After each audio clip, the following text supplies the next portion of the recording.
Hello. In the classic IOI fashion, we are not live after we are supposed to be live.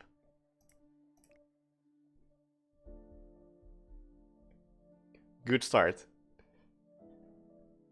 But yeah, uh, so plan is not to play a lot of the game today, because I recently posted a video about how I'm pretty tired of how the game plays. Not that there's anything wrong with it, I'm just a bit sick of it at this point, so I'd rather be talking about the game than playing it, because I still have a lot of hot takes on a whole lot of things Hitman related, so I figured, you know what? I'll actually do what most of my recent Hitman streams have been anyway, which is I've been playing the game for 2 hours, then I've talked about it for 3 more, so you know what, let's just cut the playing and go straight to the talking, because that's how it's gonna go down anyway. So the plan is that I'll check out anything that's been going on in Hitman for the last month or so. That being, I'll check out the patch notes, which came out today. I'll check out the April roadmap content. I'll probably play bits of it here and there. There's a new Escalation, I'll probably play that. I'll probably play a bit of Ghost mode. And then I'll check out the 2019 highlights / roadmap. But all of that is, of course, or at least... Oh! Are we live? Never mind. Okay. Perfect timing. Well done, IO. We weren't that far behind. And I'll talk about this as well, once we get there.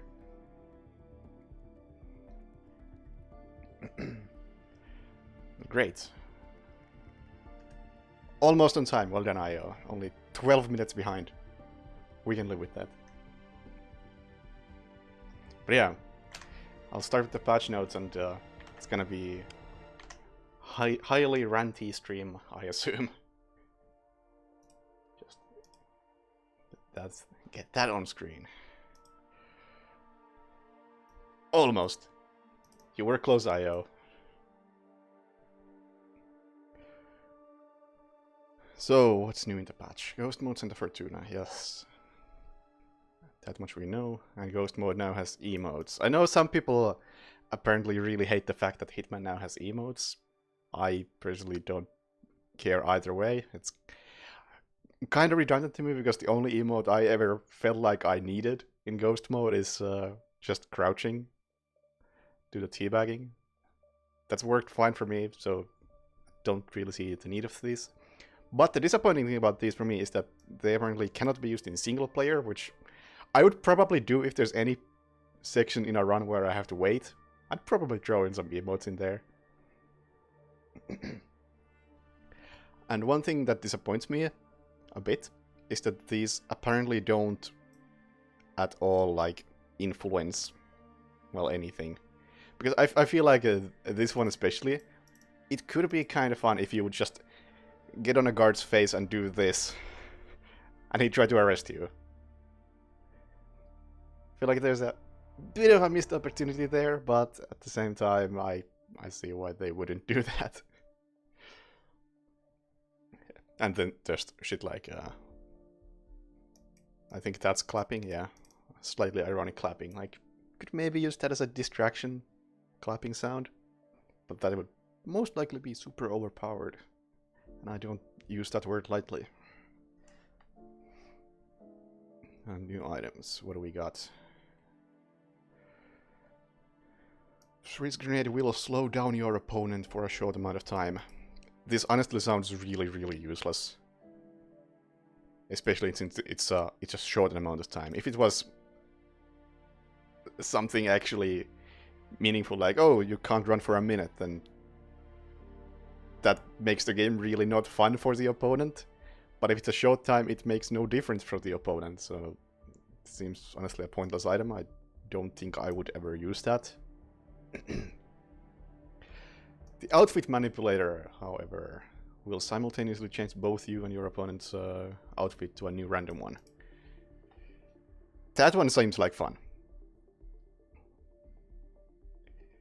I can see this one being a lot of fun, although it might be just too random for any sort of proper strategic plays. Remains to be seen. But it's a good idea at least. I do like the concept. Is it possible to bring up the patch notes for your viewers? That's there. Stream delay. Excellent. Okay, good. I was like, holy shit, that fuck up that hard already. And what else? Proximity explosive. Will trigger in your opponent's world if they come near it. And in the stream they did yesterday, they specified that this only applies to the opponent, none of the NPCs can trigger it. That sounds really, really strong, honestly. And possibly cheap as hell. If you just know where to place it, then you can really ruin your opponent's day. And I'm not sure if that's a bit excessive way of doing so. Remains to be seen. But I am in favor of stuff like Outfit Manipulator and Proximity Explosive, in the sense that I don't think Ghost Mode ever had enough ways to interact with the opponent. And these definitely do that. So, good, I guess. How fun they actually turn out to be remains to be seen. And Flash Grenade, it's like the Freeze Grenade, it just seems useless. Like, oh, it will blind and disorient your opponent. Well, so what? It lasts like 2 seconds, and you can still move freely. If you're running in a straight line, you will still be running in a straight line. Chances of actually using that effectively are really low. Unless it's somehow different from the standard Flash Grenades that you have in the main game.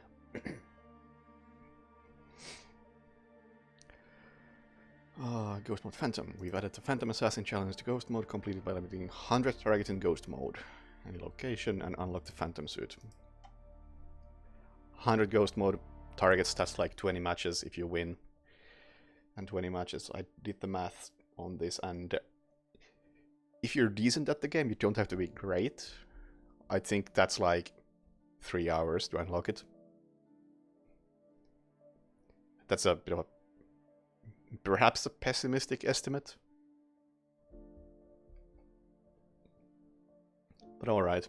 Sounds possibly a bit grindy, but at least you have to properly do something to unlock a suit, because in the past I felt like all the suit unlocks have felt like struggling with words. Participation trophies. Like, as long as you're by your computer or console when an elusive target is live, you get the suit. End of story. And I think it kind of devalued the suits. This one you at least kind of have to earn, even though earning it might be a bit grindy.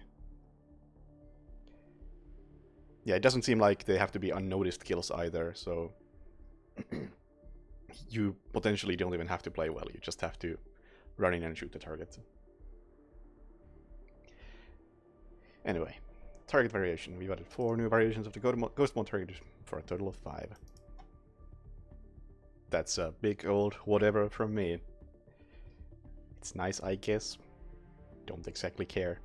Ghost Mode rematch. Option to immediately go into a rematch with the same opponent. Well, that's good considering last time I played Ghost Mode, it seemed like I was getting rematches anyway, because there were like 3 people playing.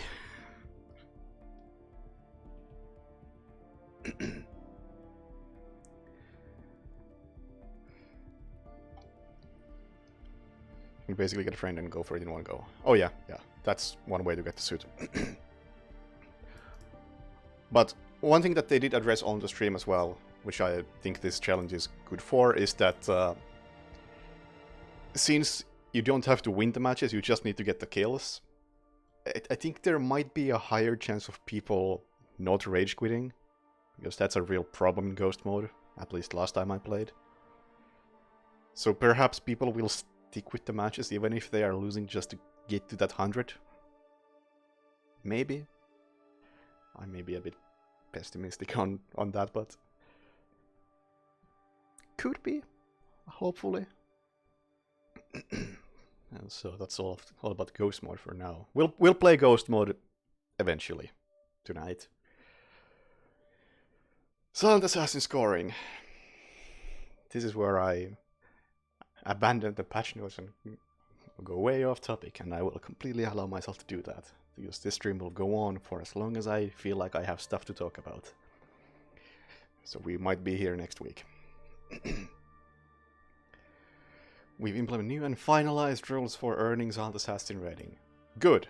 This is the word I wanted to see. Finalized. Because it pissed me off for months that they didn't seem to have any idea what they wanted Silent Assassin to be. So, even if I don't agree with the rules, at least there are actual rules, and not just, oh, well, it kinda works, we don't know if it's as intended or not.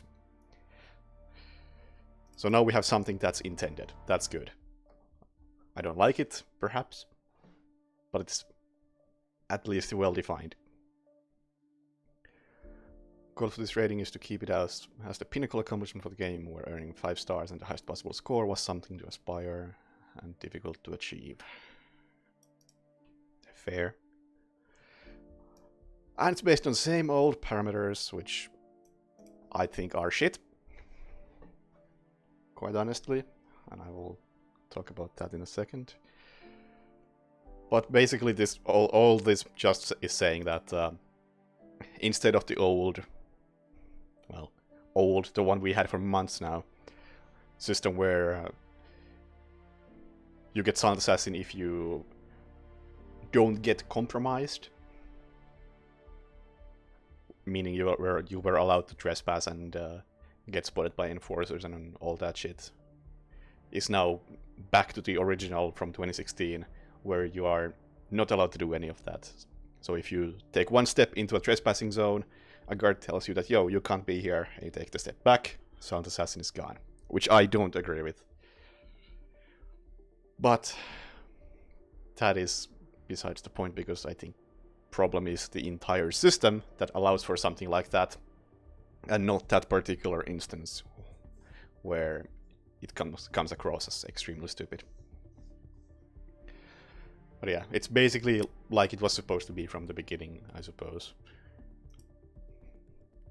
And the system is bad.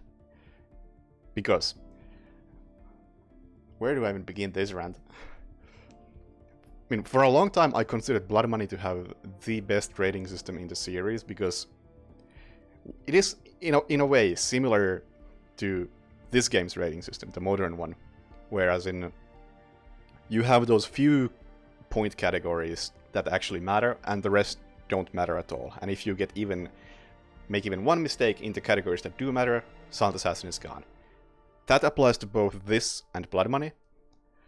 But I think the critical difference between the two is that in Blood Money, it's still scaled beyond the first mistake. So in this game, if you get spotted once, that's everything gone. Done. But in Blood Money, if you get spotted by one person, okay, your rating goes down to professional. And if you get spotted by 20 people, your rating goes down to Hitman or whatever the lower end of the scale may be. So there was always something to go for, even if you fucked up. You can just try not to fuck up more, whereas in this game it's like, oh, you fucked up, well, may as well go on a shootout because you've already lost everything you can achieve. What's the point anymore? Plus, I think the statistics that Blood Money tracked made a lot more sense than the current ones. Like, okay, no witnesses allowed. Fair, I get it. No bodies found allowed. Fair, I get it. Whereas this game has shit like no noticed kills, which is completely redundant. Especially because of another change they made in this patch. Although we'll have to test that a bit further. But yeah, like, and then never spotted. That's debatable. I'll have to test a few things with never spotted later on. Probably soon, actually. But yeah, these are way too binary. And some of these, like never spotted, that can be anything.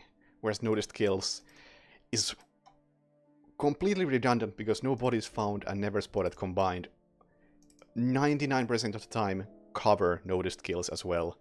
And the 1% that isn't covered is typically some very odd edge case or a glitch. I think this should just be removed. It's pointless, it's stupid. It's insane that it's been in the game for 3 years now. But back to my off-topic trail of thought. I recently started thinking about contracts rating system more, and why contracts actually has the best concept for a rating system, I think. Because it doesn't have those things like get one witness, silent assassin is gone. Instead, it has like a bit of a weird math system going on in the background where you can get away with anything as long as that anything is a very small thing and you don't do anything else. So for instance, in this game and Blood Money, if you kill a non-target, that's silent assassin gone permanently, nothing you can do about it. No matter what the situation is. But in Contracts, or original Hitman 2, if you kill a non-target, it's bad, but as long as you don't do anything else that's bad, you can still get silent assassin. And I figured that, you know, the system I would like the most is that you take the Contracts concept, and then you take all the stuff that's going on in the background that makes it difficult to understand, and bring that to the HUD. So instead of having any sort of indicator on whether you have a silent assassin or not, which is something we'll see soon in the patch notes, you would have a bar saying you are allowed to have 10 points and you will get silent assassin if you have fewer than 10 points. And you start the mission, you have 0 out of 10, silent assassin. Then you knock somebody out, that's plus 1 point for you. 1 out of 10, but still silent assassin. Then say you fire a loud gun as a distraction. Gunshot heard, plus 3 points. 4 out of 10, but still silent assassin. Then you kill a non-target for whatever reason. Plus 7 points, non-target killed. 11 out of 10, and then your rating is something else that is not silent assassin. And I just think that would work, because it would allow you to do just about anything. Just a little bit. I don't know how something like that should be scaled, I haven't thought it that far through. But point is, with a system like that you could actually scale it, and you could take a lot more things into account when giving the rating. It's not just these 5 things matter and nothing else. Because in that system you could give you those points that you don't want to get for things like bullet impact noticed, or knockouts, or gunshot heard, crime noticed, whatever. You could take all of that into consideration and actually use that in the scoring. And I think it would add a lot of depth to the system. Plus, if you actually allowed seeing that stuff in real time as you play, it would be much easier for players to understand how things work and be more methodical about how they play the game. Which is, at the moment, or will always be, a problem in Contracts, because Contracts doesn't bring that stuff to the player. It's just some math happening in the background just that is thrown at the player at the end without any context. But yeah, if I was to design a stealth game, or a rating system for a stealth game, that's the idea I would start with, because it makes a hell of a lot of sense to me, and I think it's very scalable. You could even take difficulties into account. Say, on Professional you have 10 points to work with, but on Master you have 5 points to work with. I'm sure there's a lot of problems with this system, so feel free to poke this idea full of holes so I can try to plug them. But as it is, I like it a lot, and I dislike this a lot. I think it's a garbage system. But what can you do? Moving on. Silent Assassin Tracker. Finally! Keep track of your status towards the Silent Assassin rendering gameplay. Tracker will be displayed as the icon next to the minimap, and the color will show whether SA will currently be awarded for the playthrough. In cases where SA is not currently available, but could be later on, for example, if agent was recorded by a security camera, the tracker will display as red. What? I thought it was supposed to be yellow, because some people already had this tracker in the current patch, and it was kind of broken. But it was yellow last time I checked. No, we'll have to check. And then turn green once the evidence has been deleted. It's a bit rudimentary, but I will take it. It's about time this thing comes to the series, although Absolution kinda had this. It wasn't a good one. This is probably better, but considering the cheat rating system, this is probably adequate. So what's changing? Not fast SA. We fixed... Oh, I saw this on stream and they called this a bug. Although, I don't remember the other person's name, but Travis was like, I don't know if it was a bug or just a thing. But I know I laughed when I heard this was called a bug. We fixed an issue that could prevent the Silent Assassin rating from being awarded to the players who exit a mission immediately after killing the final target. Because I'm fairly sure I'm at least partially to blame for this to ever have been a thing. Because I came here prepared. Hold on a second.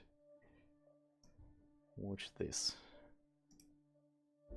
Can you see this? Oh, you can see it very well.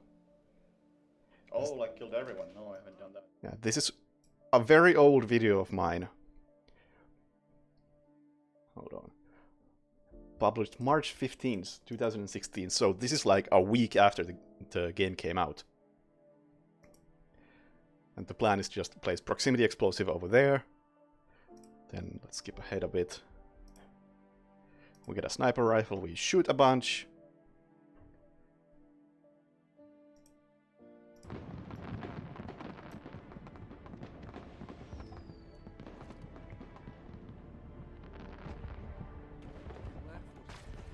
And both targets died within a second of the exit. Oh my god, it was good enough. Holy fuck! And then, like, the next patch that came out, they made it so that you have to wait 2.7, 2.5, something like that. Around 2.5 seconds before exiting after the final kill. Otherwise, it would not count as unnoticed. The redundant, pointless stat thing. 2.4, you say? Okay. Is that one? Let's see, what is this? I think I know what this is. Oh yeah, well, this is the same exact point. But yeah. The funny thing about this is, in my opinion, that I specifically remember, this was back when the Cody paradigm, the Escalation I helped design, was being released. And at some point we had a discussion with someone from IO saying, sorry, we had to patch this out, so you now have to wait at the exit. And I remember saying, that's fine, I didn't really like it anyway. And now they're bringing it back, and I can only assume that someone at IO was asking, like, why do we have to wait 2 seconds before we exit? And nobody remembered the answer. And now it's back.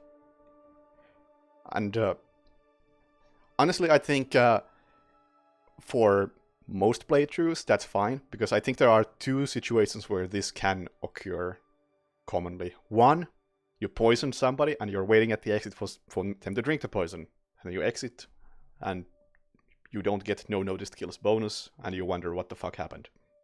Fair. and 2, you are doing a speedrun, and you do some stupid shit like that that relies on you being able to exit the exact moment everybody dies, so you can get away with it, because no one has a chance to find any bodies. And for most situations, I think it's good. But for speedrunning purposes, I think it's absolutely horrible. Because how many of the optimal strategies for different missions is going to involve setting off an explosion while waiting at the exit and hoping that nobody sees the body? I'm guessing a lot of optimal routes are just gonna be down to luck with this. Good thing I don't care about optimal routes, I just want to do something that's fun, and I think this is anti-fun. But that's something to consider. Feel sorry for whoever wants to do optimal speedruns, because if we are back to this, ouch. Hopefully they've done something that actually fixes the issue in some other way. Anyway, menu toggle. Changed our on-off menu option selector to be a toggle instead. Thanks. We've removed target names from displaying on the minimap to make it easy to read. Good! I feel like this should maybe be an option, but I really disliked how it looked. The map was really cluttered, and the Hitman 2 minimap is already much uglier than the 2016 version of it. And I wish they would just go back to that completely. But this is a step in the right direction. Career inventory categories. Categories to career inventory page to make it easy to scroll through your items. Works the same way as the recent update to load that menu. So let's check that out real quick. So I don't have to load into anything. So over here, I assume? No? Inventory. Oh yeah. So just this shit. Big old whatever. The menus are still ugly as shit. Career statistic category. Categories to career statistics split Hitman and Hitman 2.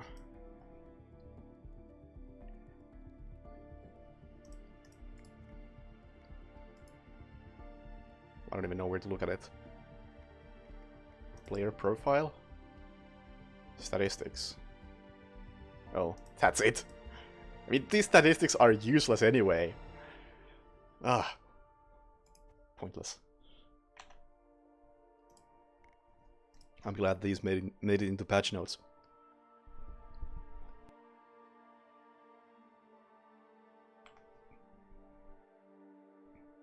Leaderboard alignment. We made a minor visual change to how the leaderboard scores are displayed. Thanks. We've adjusted the images of featured contract challenges to better represent the award that is unlocked. This is like nothing. Come on. I assume you changed something a bit more substantial than this. Seeger Subsonic. We've extended where a subsonic perk on Seeger 300 Ghost Sniper Rifle was already nearby NPCs. So the Seeger is now stronger than it was before. This is something I thought was funny on the stream that they mentioned, was that it's intentional that the first sniper rifle you get is a weaker one, so you can upgrade it as you play more.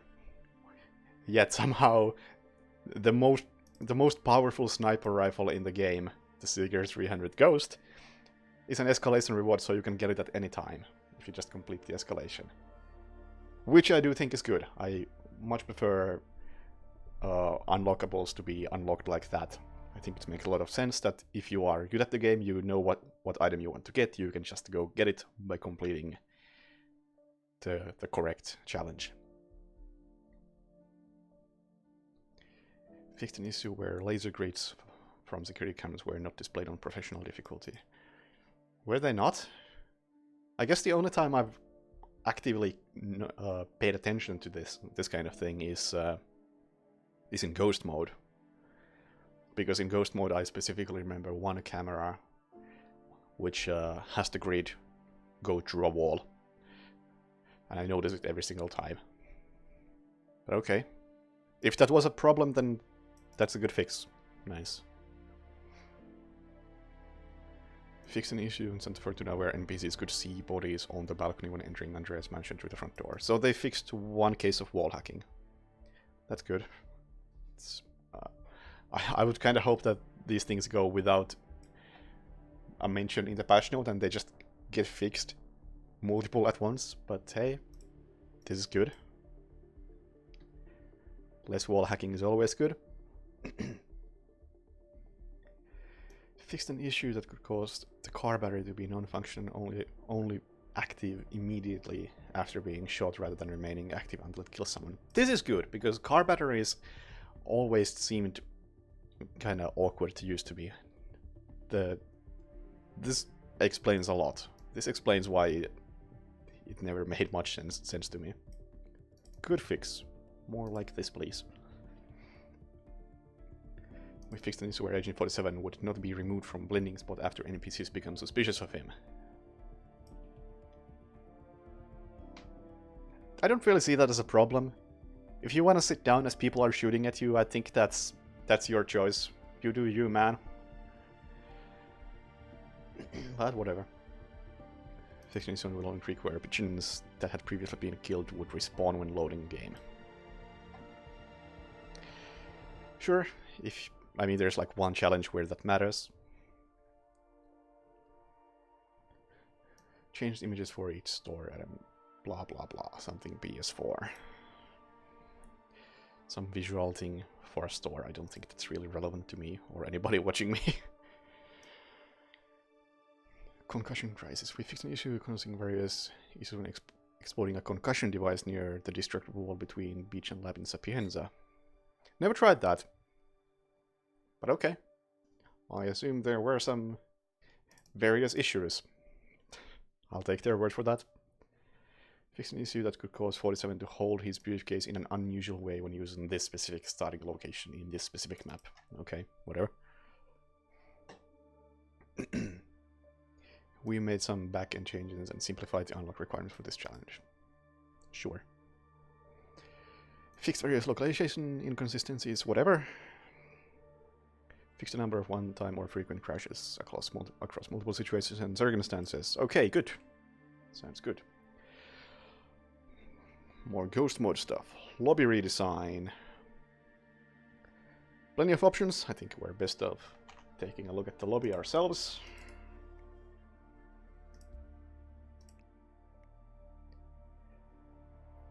Featured match. This seems a tad redundant. What if I... all maps featured match?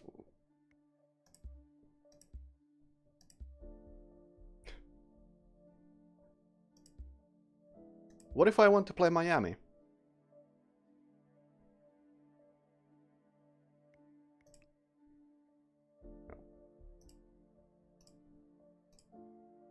Okay, I just... Can I just not select Miami anymore? It's either a random map... F for maps. Quick match selects one of the following maps. Miami or Santa Fortuna.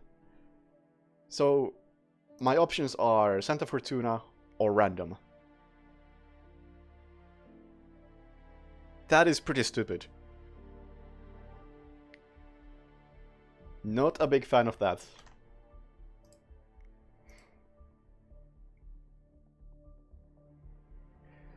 Update the icon that is used for Ghost item crate to make it easier to differentiate from weapons crate. What? I mean, ghost item crates are like blue and you can see through them, right? And they turn into normal weapon crates when you have already taken the item out of them. At which point it doesn't matter what they look like. I feel like I'm missing the point here. I think we'll see once we actually try ghost mode later on. You don't think we have enough players to choose Miami unless inviting? Quite possible. Okay, we've added ghost effect. Trademark. to ghost items in the inventory to make them easier to see at a glance. Fine. Seems like a decent choice. Don't change. Add a ghost item label, make it even easier. Still fine. We moved ghost mode challenges to their own category and out of Miami.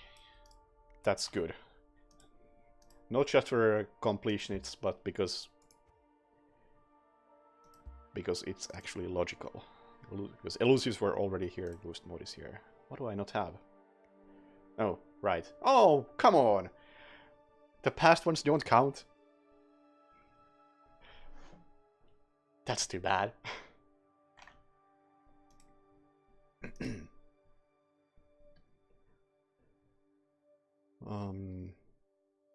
New loading tips, whatever. Fiberwire and lethal syringe are back, because apparently at some point they readjusted what items are in ghost mode and it was impossible to get these two challenges. It was pretty amusing, honestly. I can kinda understand why they would remove, like, lethal syringe, because it's one of the most powerful weapons in ghost mode. But hey, I'm glad it's back. More variety for ghost mode. Even if it means I'm always gonna take lethal syringe if I see one. Fix typographic error in ghost mode rules. Where we mistakenly were to lose, into to lose. I love these fixes. And I know there's a super funny joke where they write lose here again. Ha ha ha. It's mildly amusing, but at the same time, don't really care. Also new sound effects. Whatever. Whatever. You feel as it goes. The rules for ghost mode are quite convoluted. Possibly. It's hard for me to judge at this point. I'm not gonna start watching their in-game tutorial, see how it explains it. But there, in case you are not aware, there is a rules page here with like a trailer. Oh, actually, there's text now. I don't think this was here before. At least I never saw it. Oh, that's nice. Also, I didn't even show that to you, but it's right here in ghost mode, lobby rules. There you have it. Never saw this before. Nice that it's there. And emote support, which we mentioned before. PC improvements. Okay, great. I'm playing pretty much with everything on low anyway, so I don't know what kind of issues these were. Known issues. Blah blah blah, stuff we are aware of but isn't fixed. The good old crash I have seen people complain about this one. But I've also seen people say that using DX12 fixes it, so yeah. In Hunter Port, if player can get stuck in the level if they immediately skip the outro cinematic. Okay, I never noticed that. But nice to know, I guess. We are aware of an issue that can prevent the target icons being displayed on the minimap based on the selected HUD settings. Okay. I can see them wanting to fix that. And we are aware of 2 separate issues in Mumbai where NPCs can see 47 through walls. Hey, at least you're acknowledging this. Excellent. The more you at least acknowledge this, the more we'll get fixed, and the less wall hacks we have. And then we have April roadmap. Let's actually switch to the April roadmap. Hold on, I have a fuckload of links here on my second window. So let's switch over to this thing. See what we got. Challenge Pack came out April 4th. Let's go take a look. I'm not gonna actually do the challenge pack, I just wanna see what it's about. Something in Mumbai.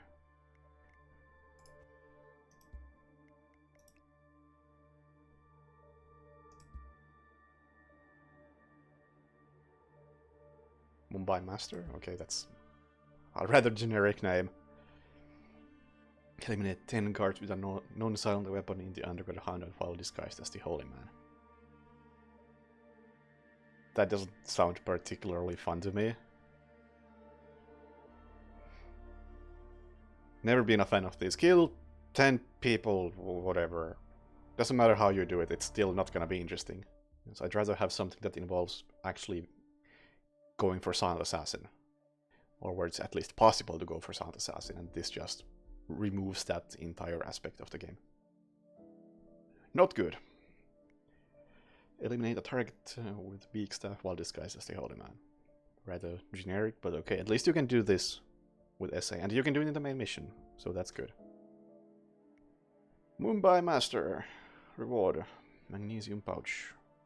Which, to my understanding, this is like the flashbang, except it explodes on impact, making it simply better than a flashbang, I think. Although it has the same issue as the flashbang, as in it automatically locks onto people's heads, so instead of blinding them, you knock them out, and it's frustrating to deal with. I think they should really either add some sort of way to toggle whether you want to lock on or not, or remove toggle from items that are obviously not intended for knocking people out, such as this and the flashbang.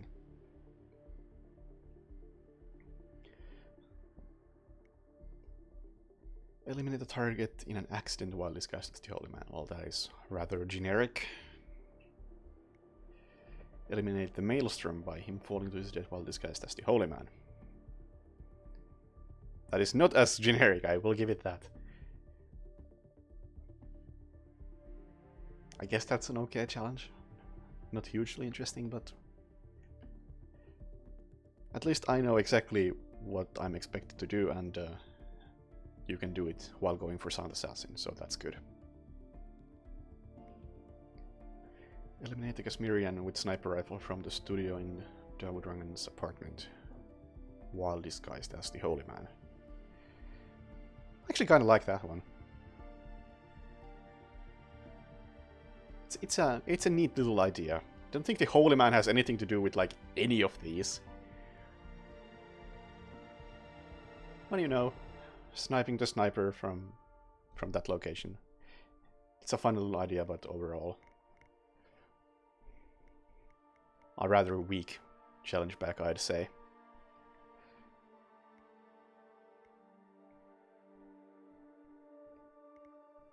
Might be a fun one to do like all of them at once, if it wasn't for this, which just kills even that aspect of the playthrough. Because hey, you can at least do... How many people do we have?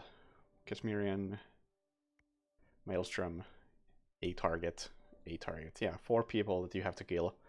That would make for a fun playthrough doing all of the challenges at once, if it wasn't for this one, which is just... Fuck it, whatever. But yeah, can't say I've ever been a fan of the challenge packs. The Hokkaido one was pretty good, because you could chain them in one contract, and they actually worked kinda decently together. But even then, as individual contracts, they are kinda nothing. Legacy Elusive Target. I did not play this. I played it back in 2016. Did not feel like booting up the game just to do it again. But I know it brings it. It's a pretty decent elusive target.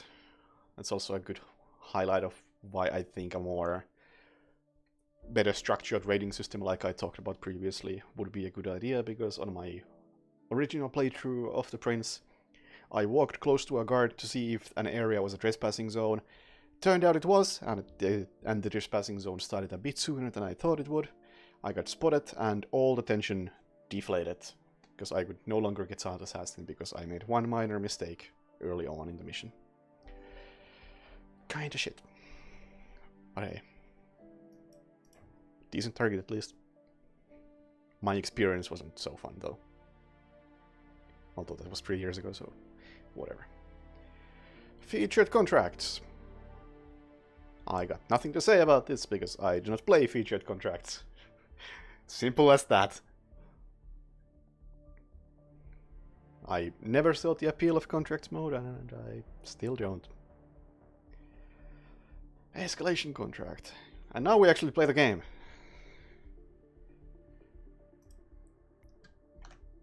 This is something I said I would play, so let's actually play something. It's in Whittleton Creek. What do we have? Oh shit. 6 targets to begin with. Okay. That's a good start. With the fumigator. I assume these guys are all in the building.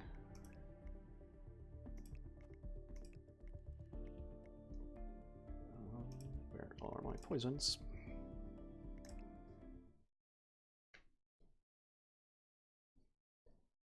I like the way this is beginning. Also, I gotta state that I like how they are finally starting to name the escalations in some sensible way. Like Nolan disinfection. Okay, makes some sense actually. And the previous one was Delgado larceny, which also makes sense considering what you're doing in it. Oh, nice. Gonna have to wait a bit anyway because Mr. Nolan is here. Hold on, can I? No, how about I just do that? Also, that guy's outside. I did not realize that was gonna be the case. I'm assuming he's gonna come back inside in a second.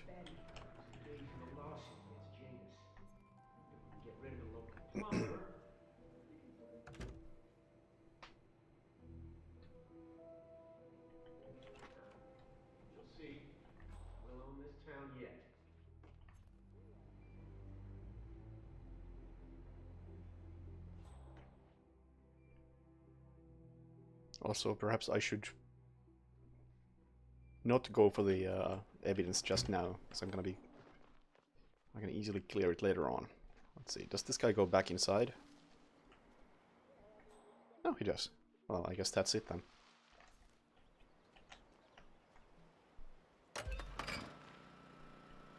Facecam's covering the tracker. Thank you for pointing that out. Let me fix that right away.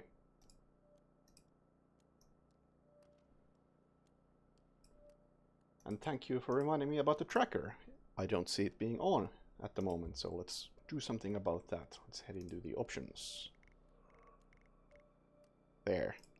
On.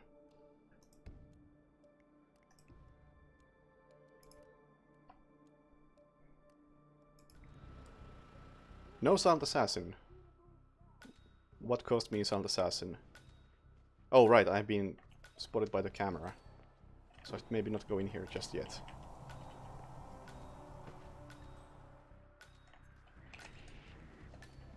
What is this guy doing? Oh, investigating that.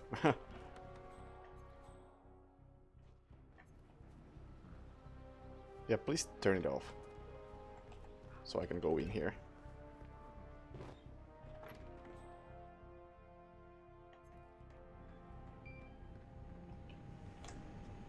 So does this return Silent Assassin? Yes.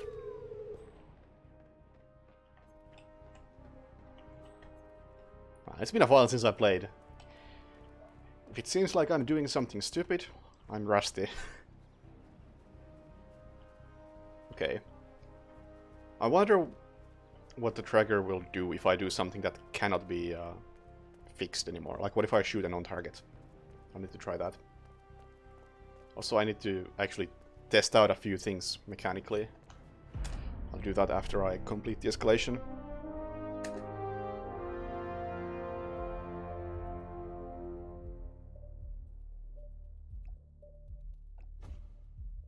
Yeah.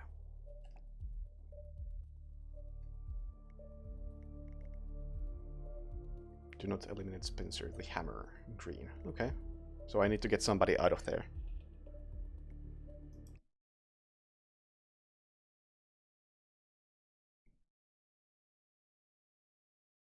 Please do not backseat.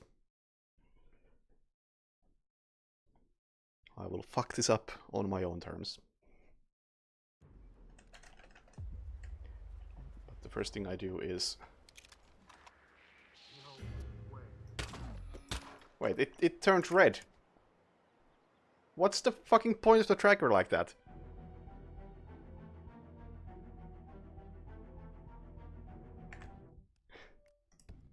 It turns red if you are spotted by a camera, but you can still redeem it. Shouldn't there be like a middle ground? Oh. You get spotted by a camera, but you can still get some assassin if you destroy the evidence. I feel like that should be a thing.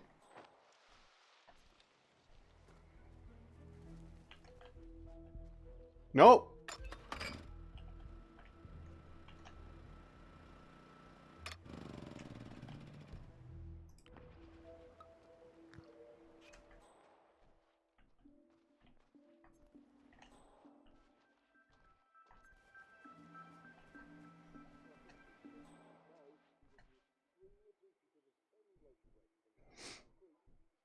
Yeah, it should be red for failed and yellow for recoverable. I feel like that's how it was originally when people had the tracker by accident.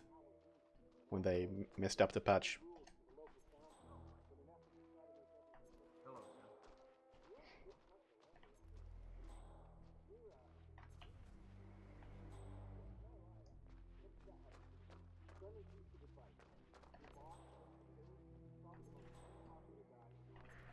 Oh, whoops. My bad.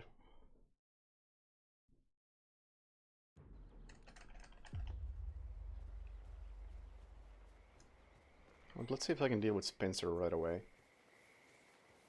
This also lets me try out something that I've been unsure of.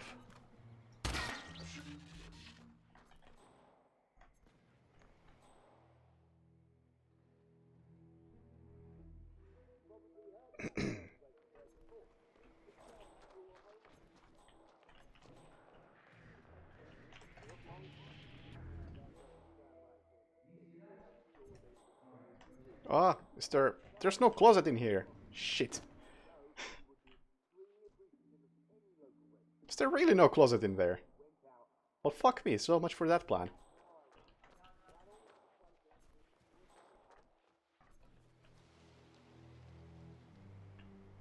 I wanted to put Cassidy... No, not Cassidy. The hammer.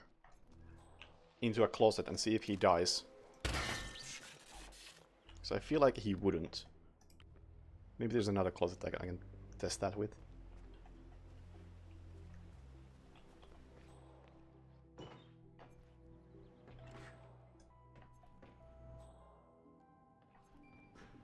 Is there... There's no closet here either. Fuck! Oh, I can drag him in here at least.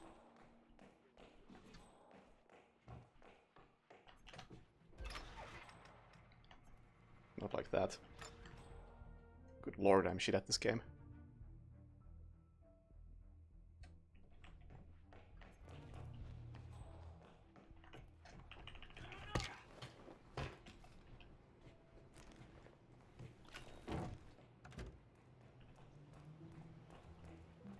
Where's the door mechanism? There.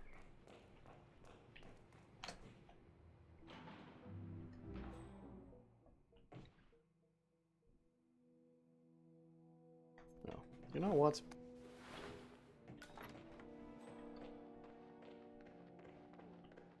I will try this.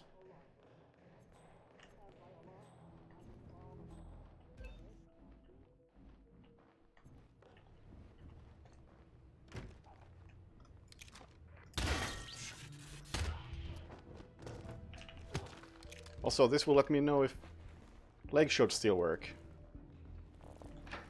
If they don't, then fuck me, I guess.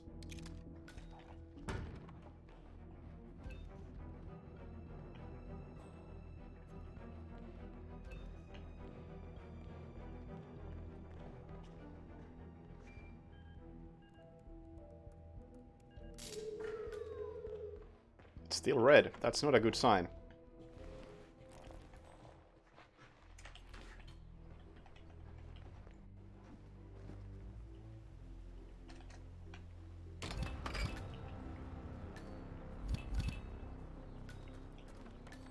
So still alive. But not sound assassin, so... Did I fuck up something else, or do leg shots not work? I'll test that individually anyway. I got a good few test contracts just for this sort of thing.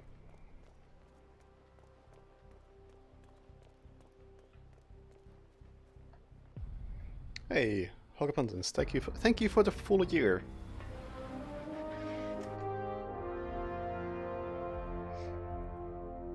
Yes, leg shot is compromised for a split second.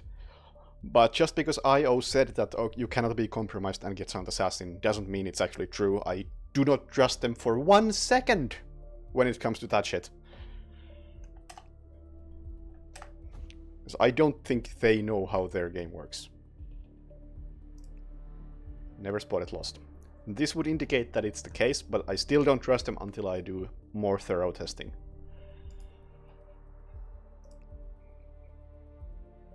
Eliminate James Batty. Okay.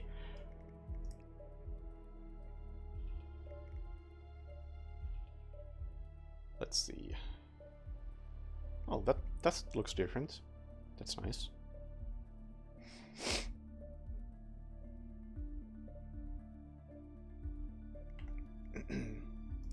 Let's take...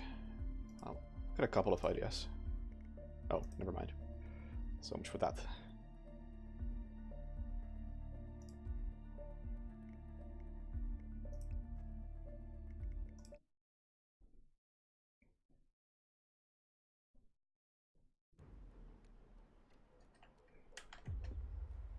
Yeah, I also did a frontal KO. That could also be the problem. What am I doing? Where am I running to?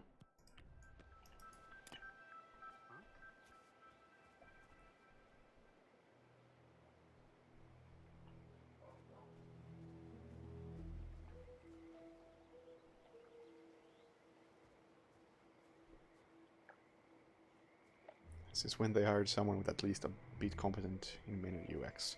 I don't think that's happened. Oh, darn, he goes to the wrong guy. I was hoping he would go in there. Okay, plan B.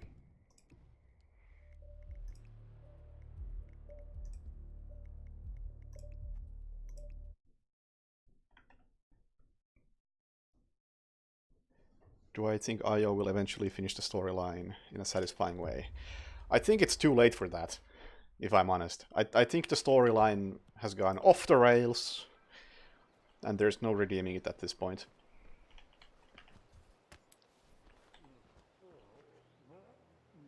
Honestly, I think The Undying... Oh, he's going the wrong way. The Undying is like the best villain you could have in a Hitman game. I really like that character, I really like the writing. I think the... Really? Didn't expect that. I don't typically care for having, like, big names as the voice actors, but Sean Bean did an excellent job voicing The Undying, and I wish that was the focus of the storyline, rather than the Constant, who is just some asshole who I don't care about, who has the charisma of a table.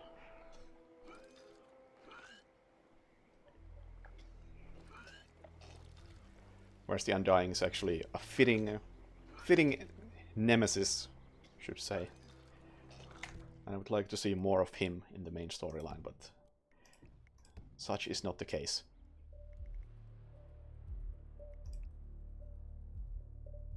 I don't remember where any of this shit is.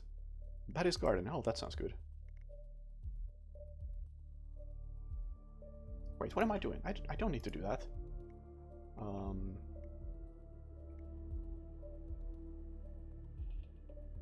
Yeah, that's good. Let's just try again. I'll get some ideas. Oh, you meant to tool filter by category. Well, it took them a while to get there, but yeah.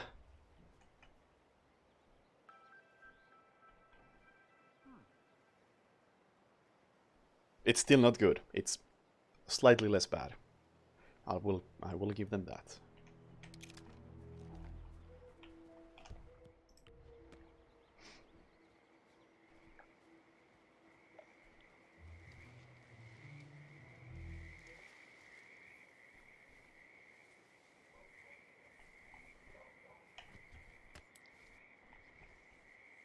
Oh, really?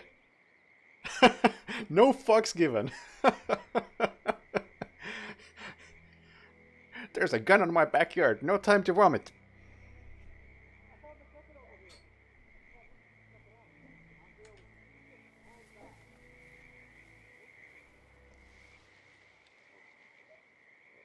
And now he's sick.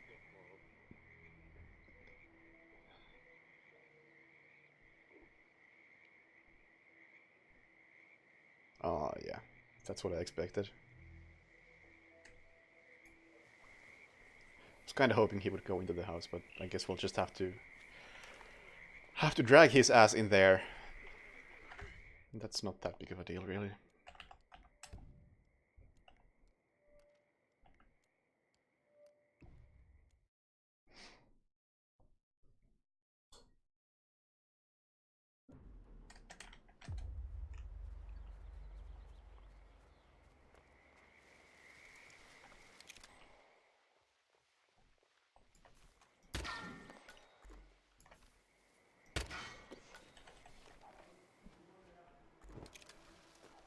We haven't tested leg shots properly yet. We will do a bunch of testing after the escalation. We'll try out different forms of knockouts and leg shots and all sorts of fun stuff.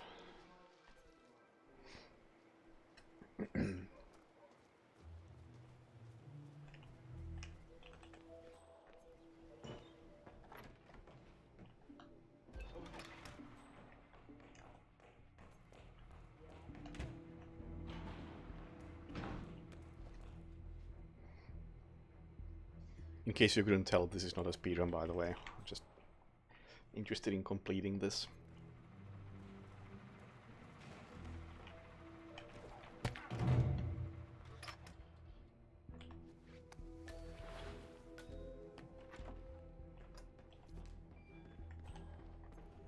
Oh, did not realize he was an enforcer. Interesting. And he doesn't hear that. Or he sent somebody else to investigate. Is that it? Is that guy's on the phone? No? I don't fucking know. Whatever. Whatever. Really gonna stand there? I just need to knock your ass out. Ah, whatever.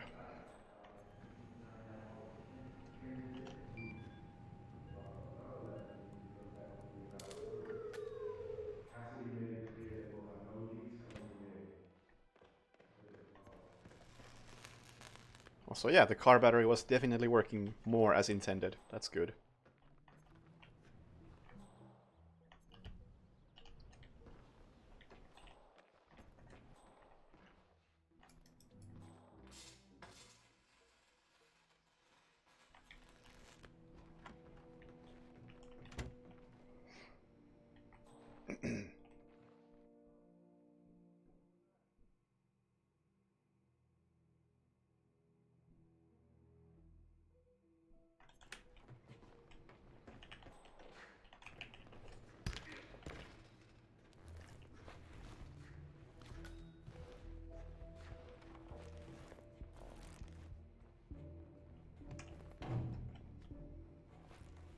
Alright, I still need to get Batty in here. I already forgot about him.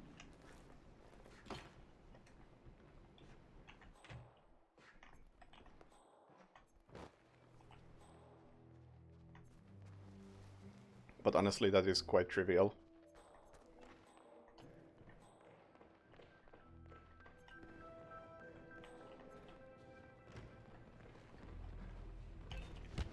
Excuse me? Did you see that? Okay. I don't agree with that, but fine. At least the SA tracker worked as intended right there, so that's good.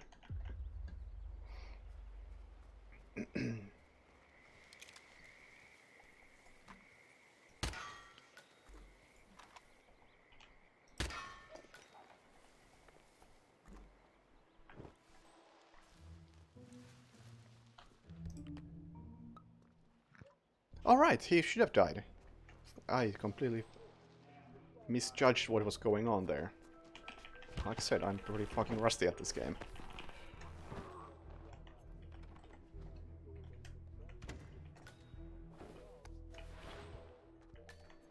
Of course, all of them are enforcers. That's neat.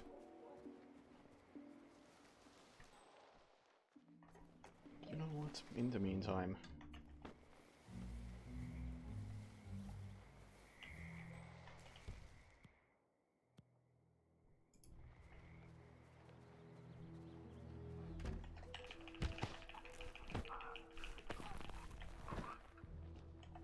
Gonna take a while anyway. Sure, there's some clever way to do this. But I ain't clever.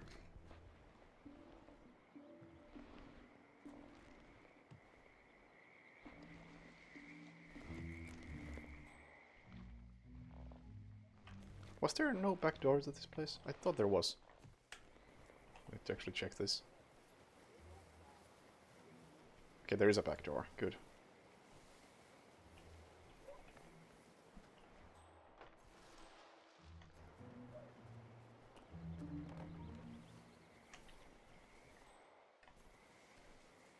Can I actually get through here without getting spotted? I would assume that the foliage offers enough cover, but I cannot be sure.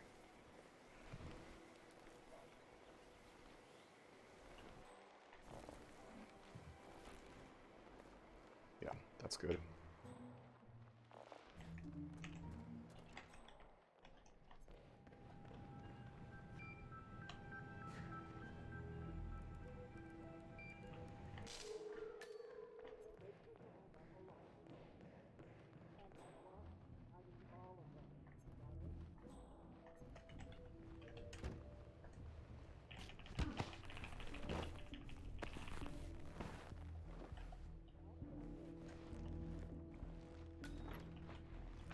Whoops. That was almost bad.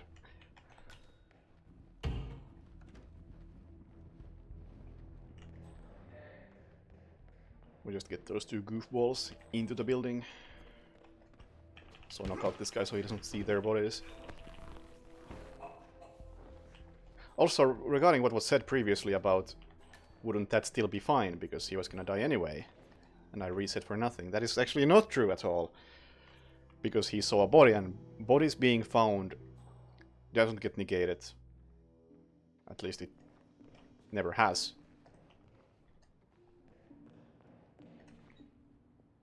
It was that if somebody spots me specifically, then I can just leave and still be fine.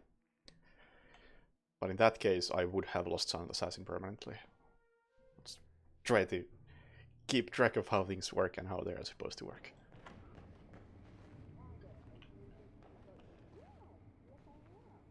Not sure if I should knock him out.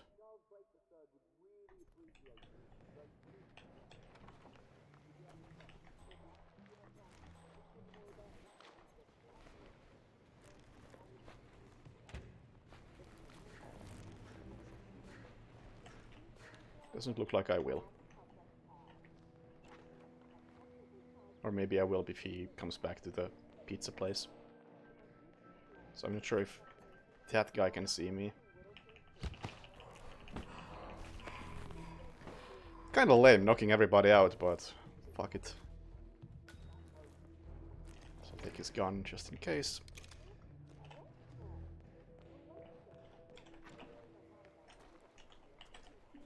Come on. Yes, it is dumb. Absolutely. No argument there. But what you gonna do? So is that everybody? Yes. And still Silent Assassin. Searching. Who's searching? For what? Oh, probably the noise of the fumigator.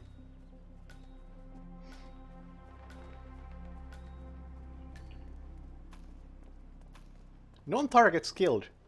Oh, they went to investigate the fucking sound and died.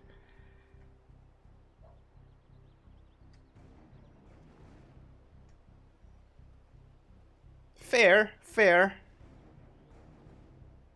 Oh, it was Nolan. That would explain even more. Fair. But whatever, I'm not gonna do it again right now at least. But it's a, I would say this is a good escalation, so I'll probably do it properly with Sound Assassin at some point. I think they're going in the right direction with escalations.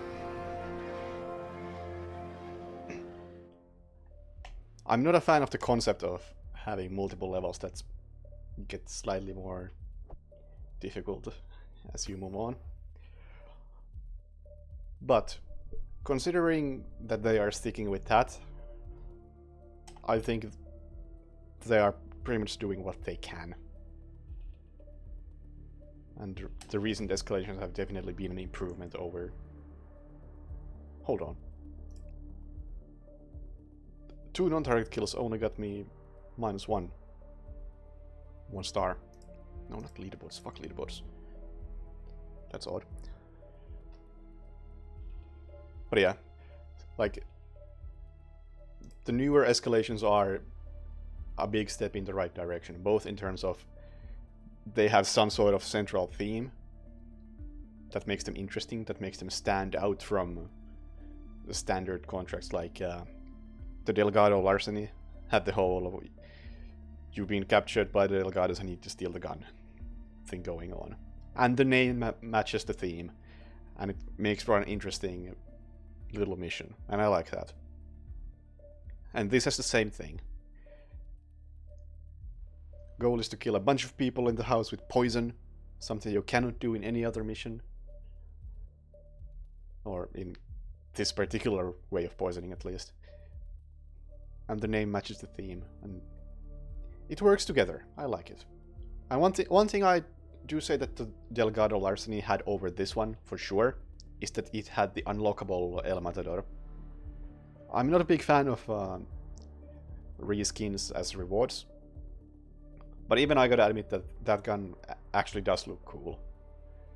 Plus, there are no 15 reskins of the striker already, so it's not that big of a waste, I would say. Plus, in case of that one, you had to go for Sound Assassin in order to get the unlock on the final level, so I would not have gotten the unlock had this one had one. And I think that's a really good thing, because as it is, the skill ceiling of this game is really, really, really low as far as challenges go, because there's like nothing in here. I mean, especially when I look at the ones really that can be done in escalations. Because there are, per map, there are typically 2 challenges out of like 70 that involve getting Sound Assassin, and those are Sound Assassin and Sound Assassin suit only. Anything else you can just go on a killing spree and still unlock everything. But when in the escalation, you had to go for Sound Assassin in that odd little mission. Unlocking the striker actually seemed like a reward. It wasn't just handed to you for doing shit. You actually had to specifically aim to do it. And that's good. I want more of that. More actual unlockables that feel like rewards. No participation trophies like the suits have been.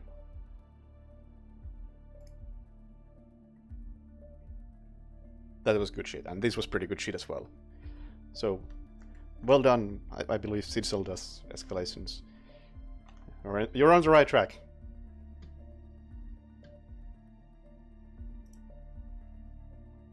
Alright.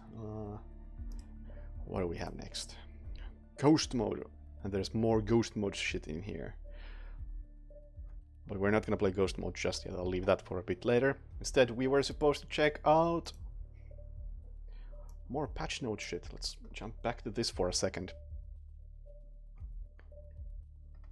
Start with stuff like this. We go to the testing portion of the stream.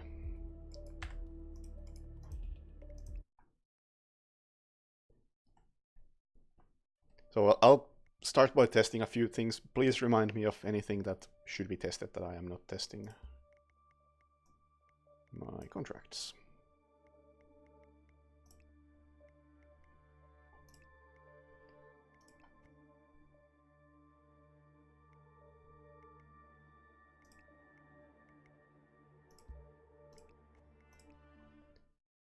And even though there is a Silent Assassin tracker these days, I'm gonna complete every single test playthrough I do because I do not trust the tracker without testing it thoroughly.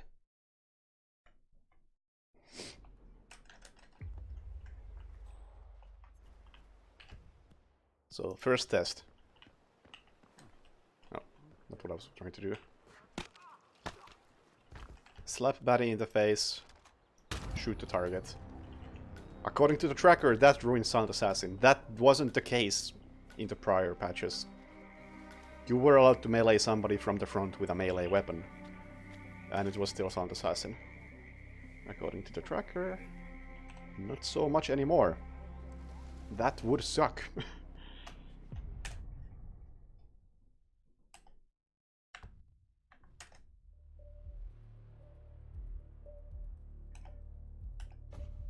Yup, that does suck.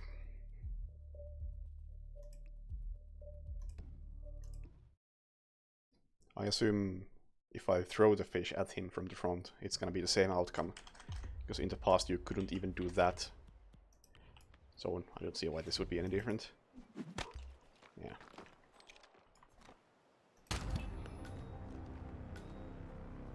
We're still gonna be thorough and complete the mission.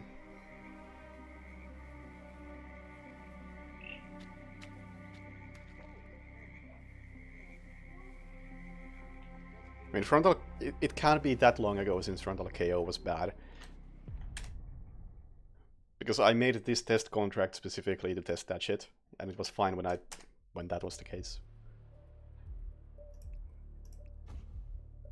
That is not fine.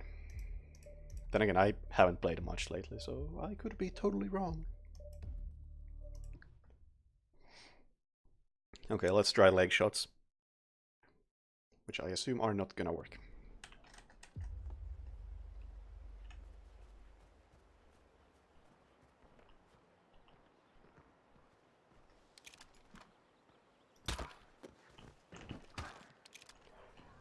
Silent Assassin is gone. According to the tracker.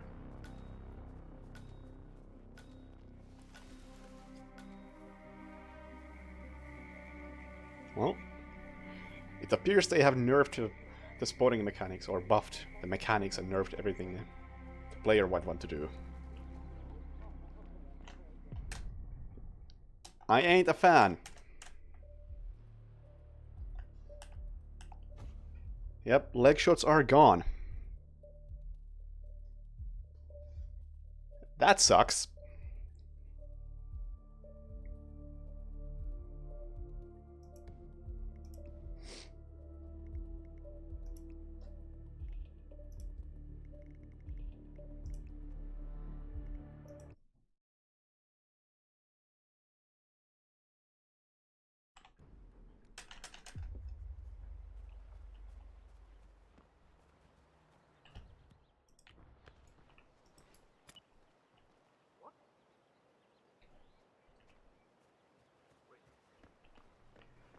Explosion exit.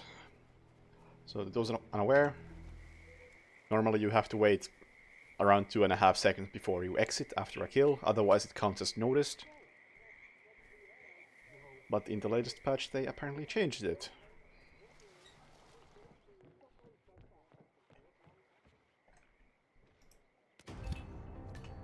Oh fuck, the exit is like here. Well, that was a bad test because I couldn't find the exit.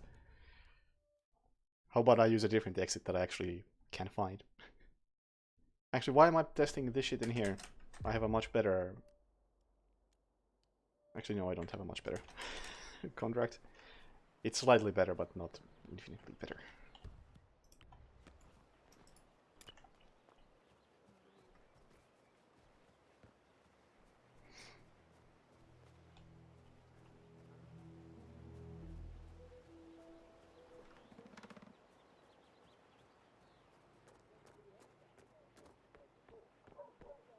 Yes, I agree. Killing leg shots is a bad idea. Overall, I think... I mean, it all goes back to the rating system, which I think is shit. I went over this previously.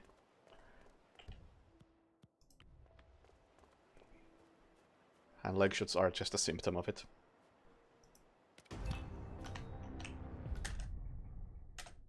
Okay.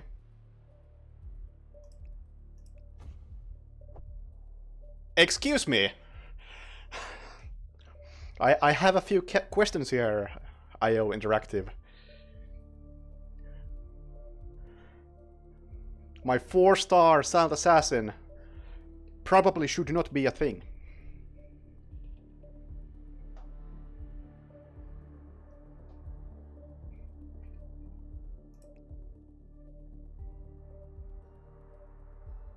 Oh, objective's not completed. I have some... I think I have to shoot the target. So noticed kills. The thing I was testing went as expected, as in explosion exits are back, but the rating system is still completely fucked for different reasons.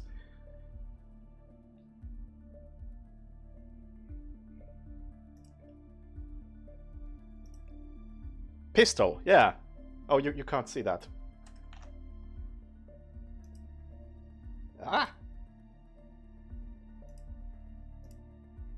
Pistol! Who knew? I forgot to disable that when I made the contract.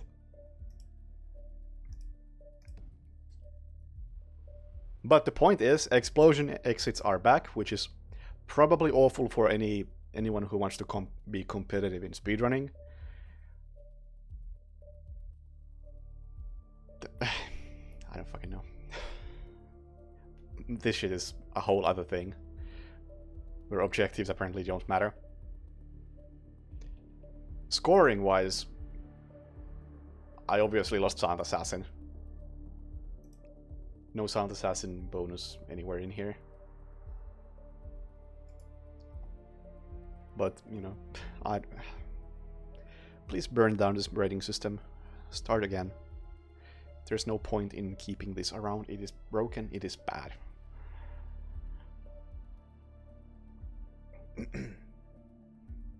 But yeah.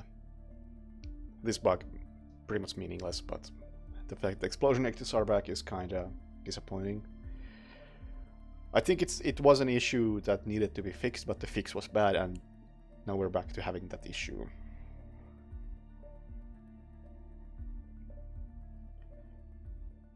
No simple solution besides starting again with a new rating system. I would like that. I would like that a lot.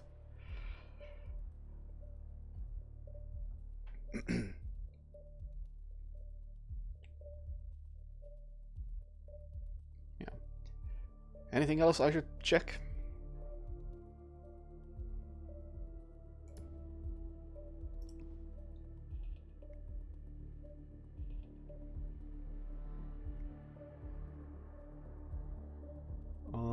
You know, I kind of want to check something. I know it's not gonna work regarding knockouts,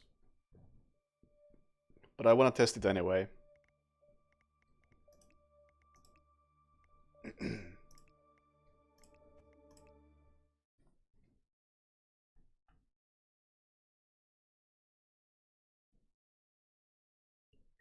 Because what bothers me a lot about the current explosion mechanics is that if somebody is next to a car and they die to the explosion, it's an accident and their body cannot be found. But if somebody dies to a or if they are too far away from the car and they get knocked out by the explosion, that is not an accident and the body can be found. And I think that's just a terrible, terrible system.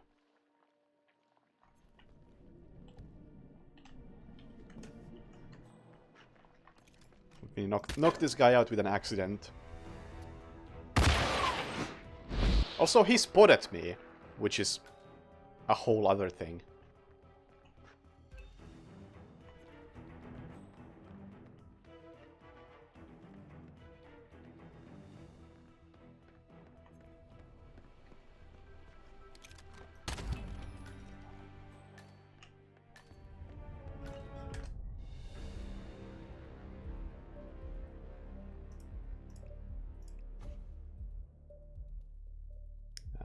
Wait. Oh yeah, wait. I lost never spotted, but no body is found.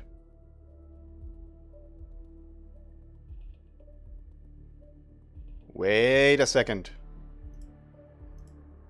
No fucking way they change it. No fucking way. That would be too good.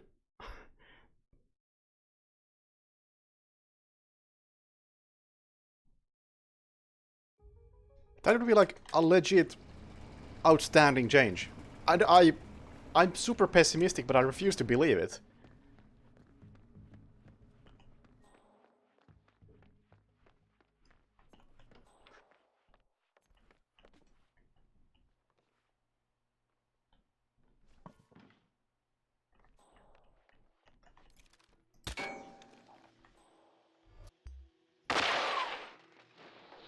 Okay, let me do this without getting spotted, just to confirm, like, very, very well. I don't know who I can knock out without panicking the chefs. Because this makes fire extinguishers really strong again, but in a more interesting way.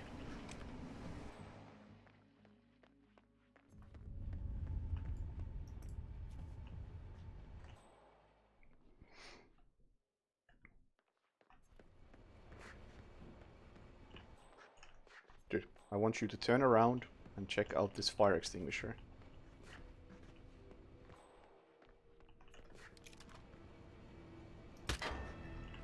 What?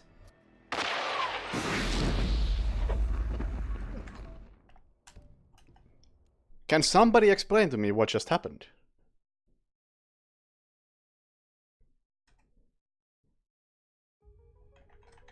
How did he aggro? He was facing the other direction.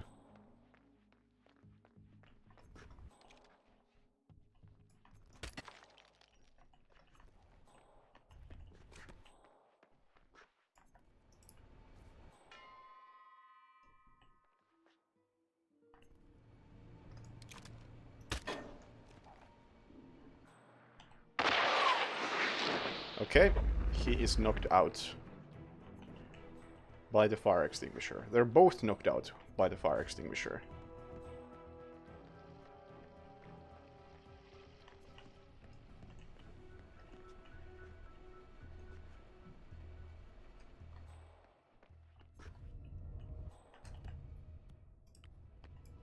Let me be super safe about this kill.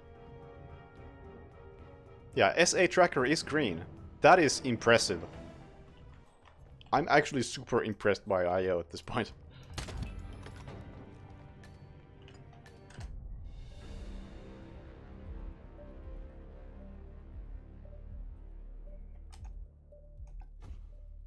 Wow. That is excellent. No, found bodies work better now. They're unconscious, but they got knocked out by an accident. So it doesn't count.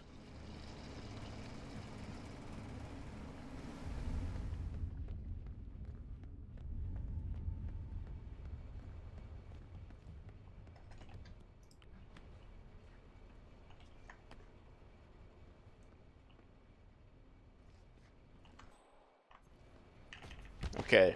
Manually knock this guy out.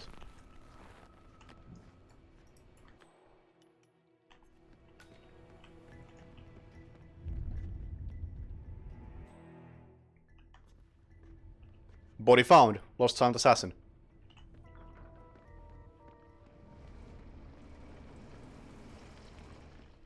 That is such a good change.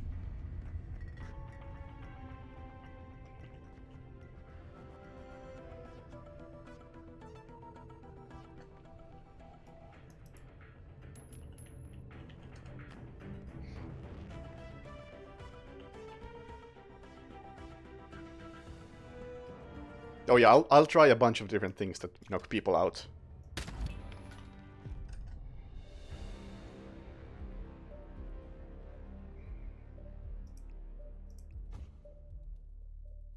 And that was... Oh yeah, body found, right. Of course, that's what I was testing. That's cool. That's really cool.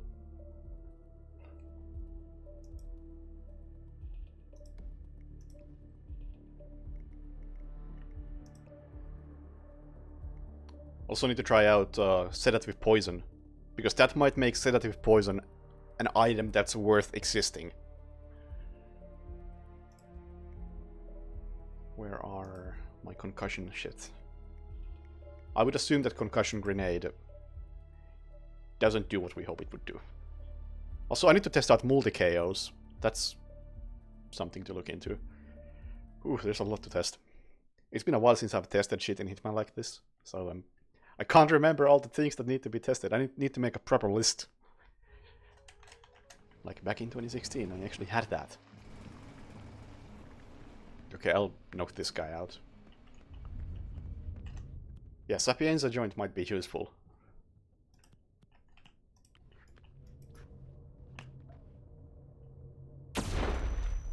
Yeah, that counts against me.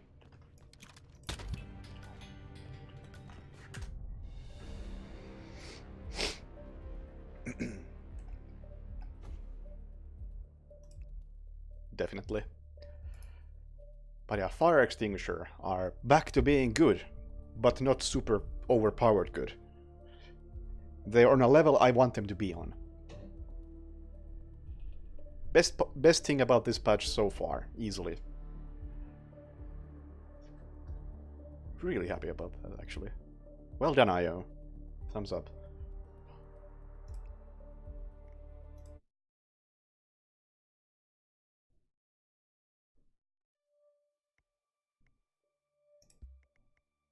I don't know where to test. Actually, I think I do know where... No, I don't. I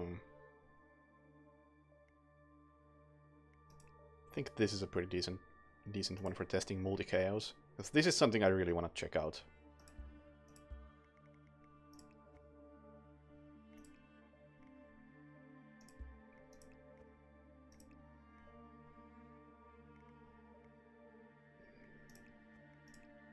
What if I knock out multiple people that are flashbanged?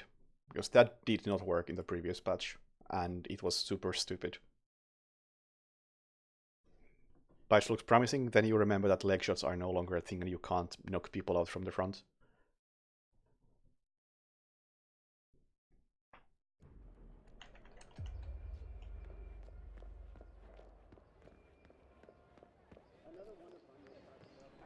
Is this even the right path?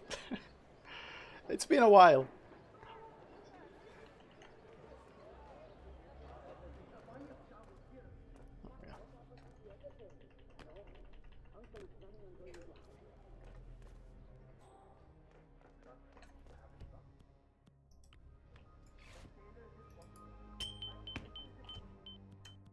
Pay attention to the tracker, I might not be able to. Oh yeah. That's instant bodies found. Possibly also spotted. Alright, I should also kill them. Which is bad, because I wanted to see if that counts as being spotted. Wait, that worked? Back to Silent Assassin.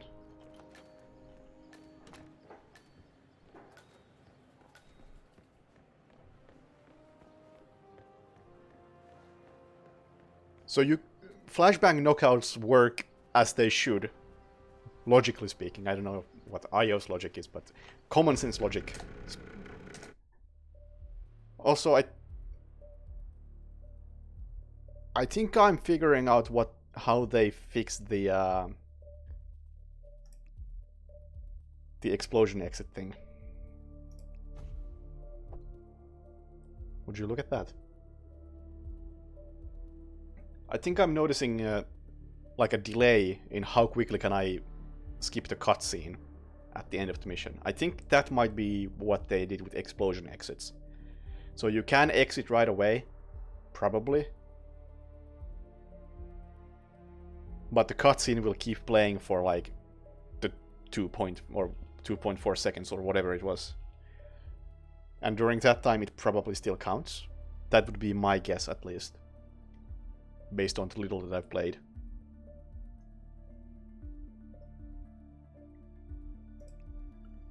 Okay.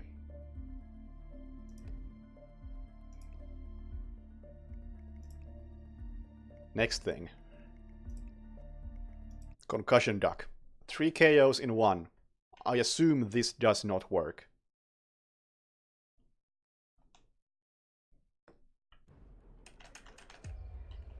But really cool if it does. Because I think it should.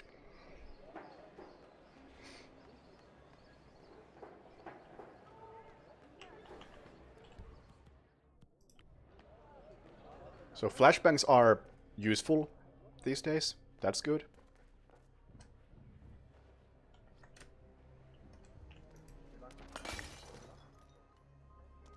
Concussion device, not so much. Santos hasn't gone. At this point, I feel fairly confident that I can, for the most part at least, trust the tracker. It seems to be accurate.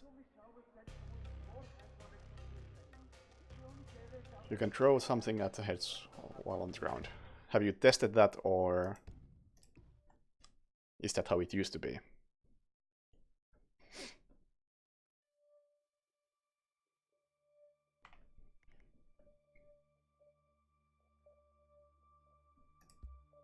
Yes. You just tested. Okay, I will take your word for it. So you can do leg shots if you throw shit at people.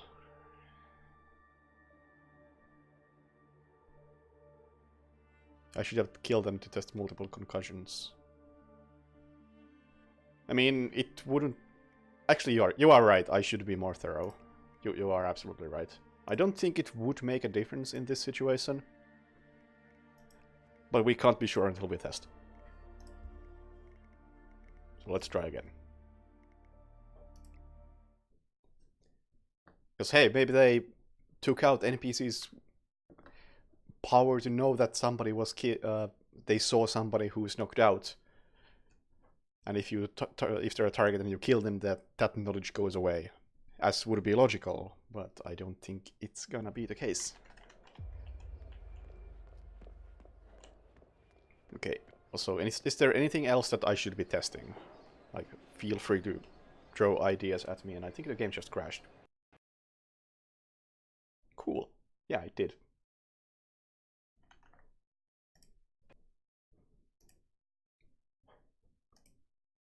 Oh well. I feel like the game doesn't crash that often on me anyway, so I'm gonna say a big whatever on that.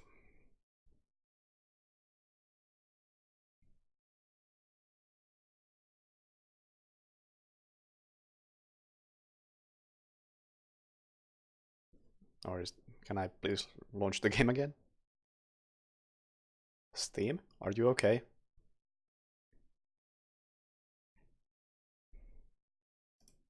There we go.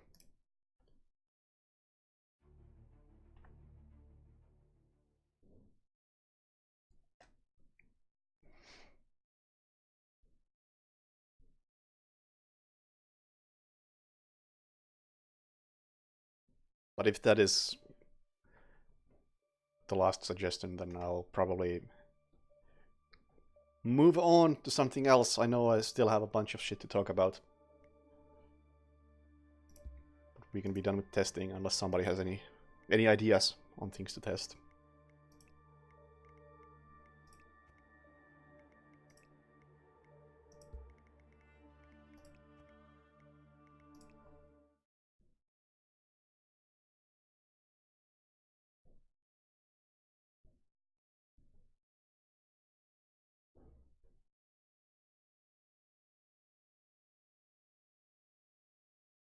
So far, I'd say that the biggest changes in this... Oh, sedatives. Yeah, thank you. Thank you. That's definitely something to try out. I don't know who to get with the sedatives, though. I so rarely use any sort of edible poison that I don't know what are the best locations for that.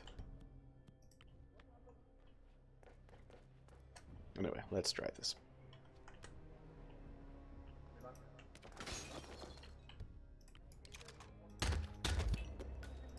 Wait, we're back to Sound Assassin. Did they actually change that? No fucking way. No fucking way.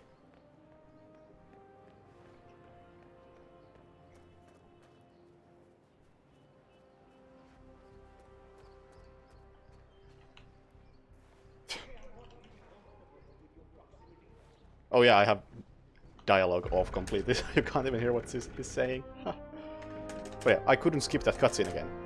I don't know if I'm just imagining that, but it definitely seems like you can't skip the ending cutscene as fast as you used to. So that's probably the explosion exit fix. Let's try again. I'll be a bit more aggressive this time around. See how this works. We're just gonna go in there and whack all of them with a fish. They're all gonna spot me. They're all gonna see each other's bodies. Then I'm gonna kill all of them. Is this still gonna be Sound Assassin?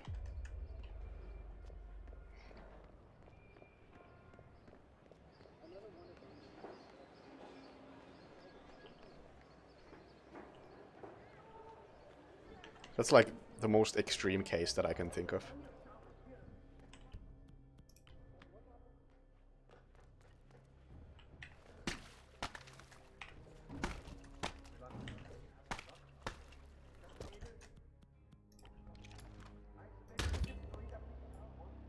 And the game crashed again. That's not good. I've never had a crash issue with this game, and now it happened twice in like 10 minutes. That's a bit of a bad sign.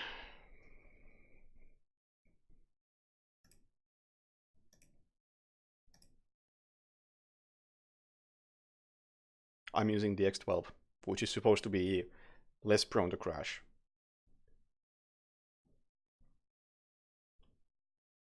You think it's because the guy on the left sees the explosion, that's why it voids SA. I don't think seeing the explosion matters at all in any case. It's just that in that instance, the guy on the left was the only one who saw his buddies be knocked out. And that's why killing him restored Sound Assassin. The other two hadn't seen the bodies.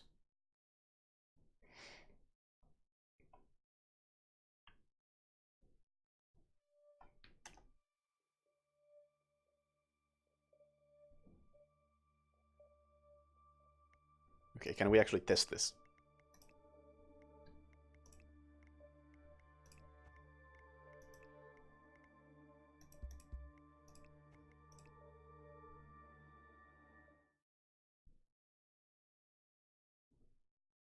And if somebody can suggest an area where I can try sedative poison, then let me know, because I legit do not know where such area would be. Probably somewhere in Paris or Sapienza.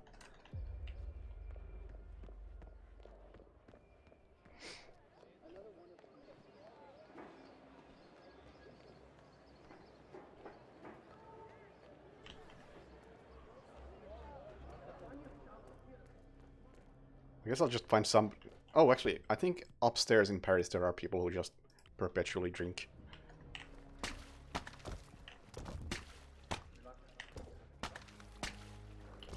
Okay, please don't crash. Silent Assassin.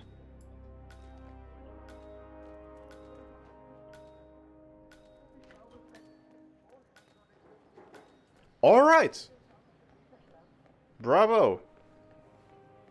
Also, this time I'll actually focus on the exit. I'll try to skip the cutscene as soon as possible.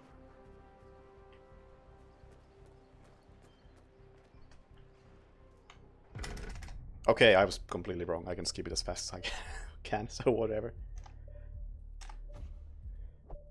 But that's cool. That's really cool. Well done, IO. Leg shots are gone, or partially gone, which sucks. But this is a very good upgrade. That's how it should be. I'll still call your rating system shit, don't get me wrong, but for what it's worth, it's now better. Less shit.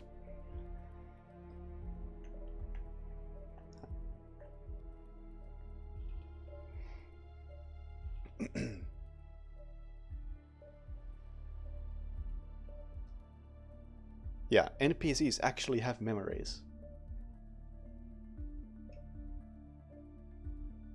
That is very cool.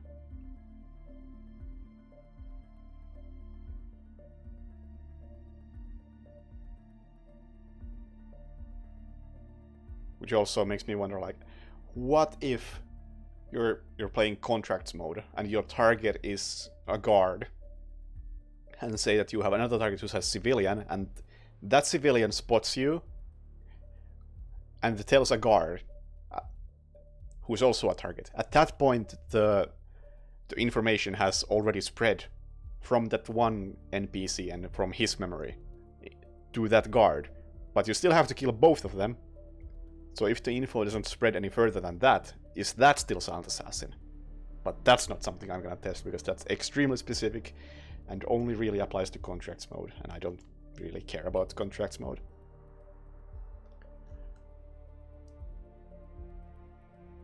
And I don't have a test ready for that.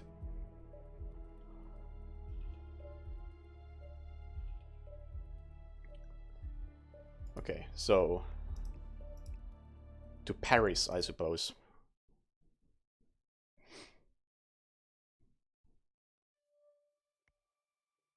Oh yeah, Patient Zero is gonna be a bit different. Absolutely.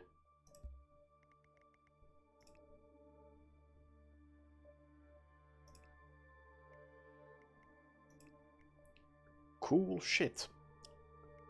Oh my god, I don't have that.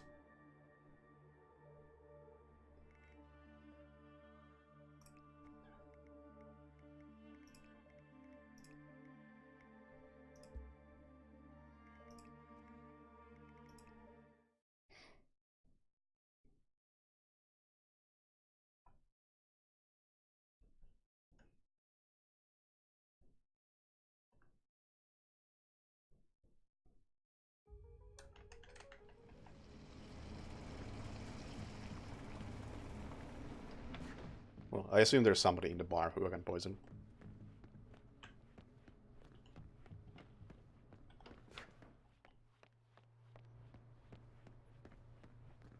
Well, wrong way.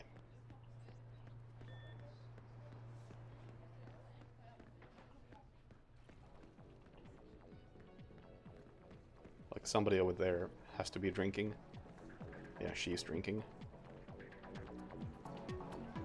Is she ever gonna put down the glass, though?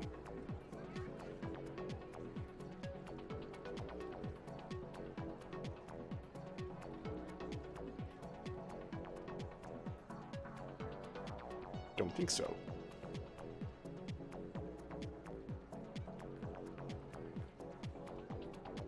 Fuck.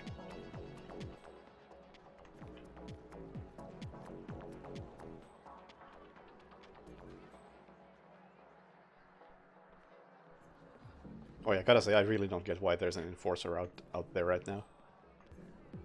I think, at least in the previous patch, or a while back, that enforcer was able to spot you even if you were wearing your suit, which was really dumb, in my opinion. Okay, so that glass is gonna be my test subject.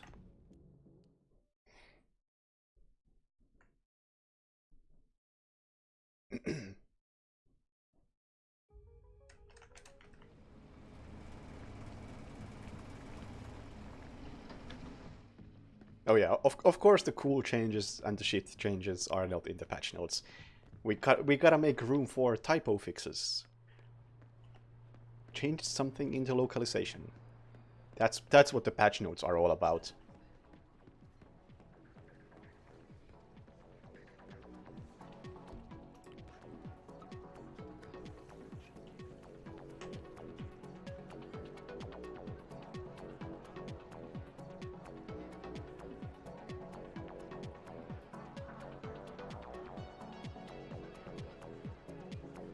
Then we wait.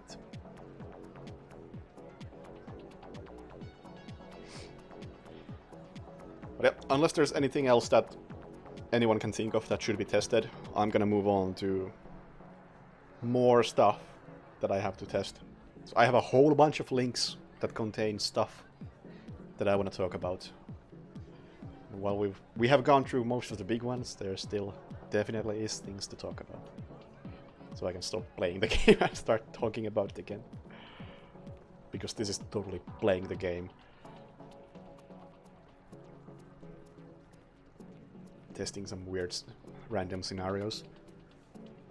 Okay, here we go.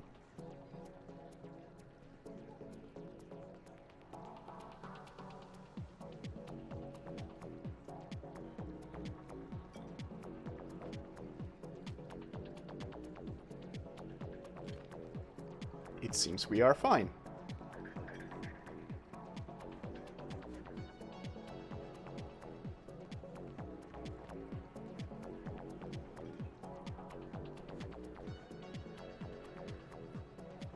I want to confirm that it's still Silent Assassin when he wakes up. Do I plan on making a compilation video of these things? No. I do not. But I might upload this whole stream to YouTube as it is. And just like throw in a bunch of timestamps. Like here we started testing, here we started talking about patch notes in general, and here we started talking about this and that.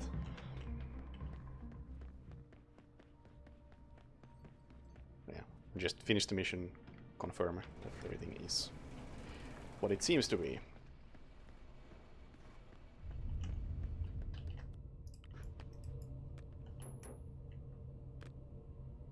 I know, you saw me. Thank you.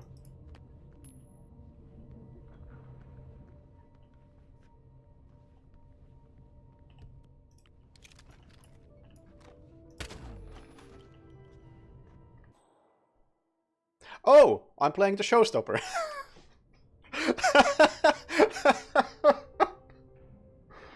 My bad. Sorry, Justin. It happens, you know.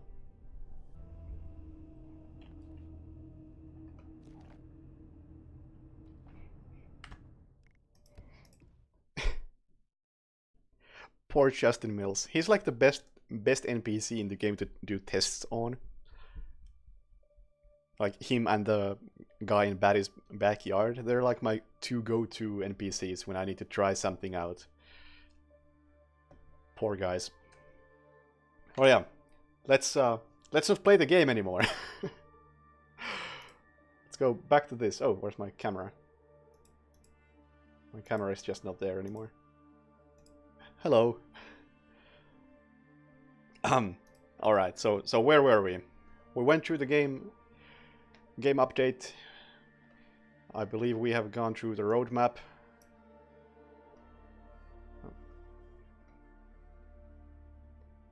Yeah, aside from ghost mode stuff, which we will do at the very end, I would say.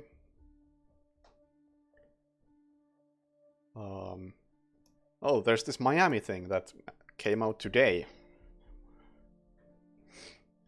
Which is basically, hey, we are releasing Miami as a separate thing that for sale for $15.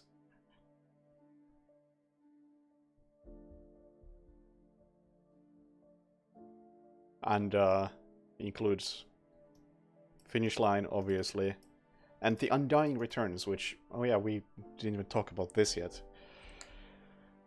Aside from me going on about how fucking good The Undying is. Don't think I need to repeat myself, I think he's a fantastic target. And I do wonder how this plays out, because I was expecting The Undying to make a return, but I didn't expect it to be in Miami. I figured he'd be a recurring elusive target who just shows up in a couple of different locations at least. But I suppose it also makes a bit of sense that he would be back in Miami. That's his turf, I guess. And judging by the name, it's not just The Undying, it's The Undying Returns. I want to believe that it's an actual new mission and not just the same one again for players who missed it previously. Because that just goes with the theme. If it doesn't follow the "oh, he survived" theme that he had going on, which is a really cool thing for Hitman. And which part of the reason why I want him to be more important character in the story. If they don't do that, they fucked up. They fucked up hard.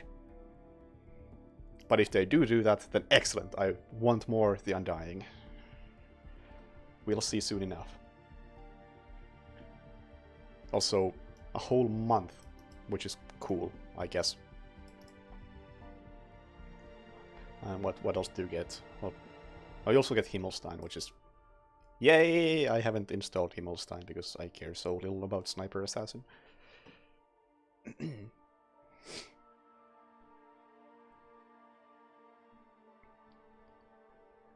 What do we have? Yeah. We get it. Oh yeah, the Flamingo suit unlocked. That's happening like right now. Also, this something I just noticed. Reward, the Flash Robot. It's not the same reward, so that also implies that it's actually new. Good shit. Also, starts May 3rd, 30 days, ends June 2nd. Between May 3rd and June 3rd. Which is it? Whatever. But yeah, for those of us who already have the game, this is not that much, which I assume just about everybody here is. Why would you watch me if you don't have this game? And if you don't have this game and watch me, then I assume you are not interested in actually playing the game. But there is this thing, the Flamingo suit unlock. Apparently this is a challenge pack that also came out today, so let's take a look at that.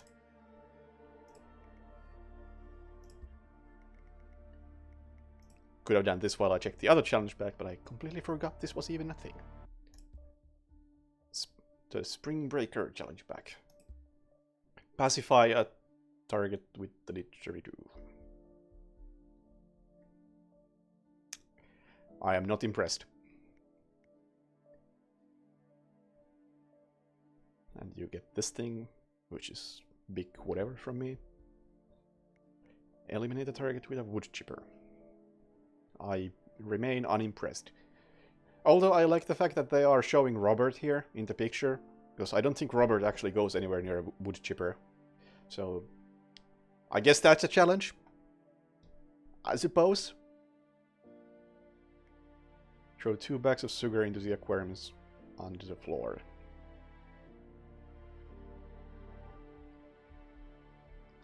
This is just garbage. Come on. Redacted. Oh. Something with flamingos. Since there's a photo of flamingo, maybe it also involves the robot. Maybe you need to kill the robot with the... Oh, no, kill the robot. Kill the flamingo with the robot. I don't know. I've never really been a fan of redacted challenges. Unless it's like some actual Easter egg.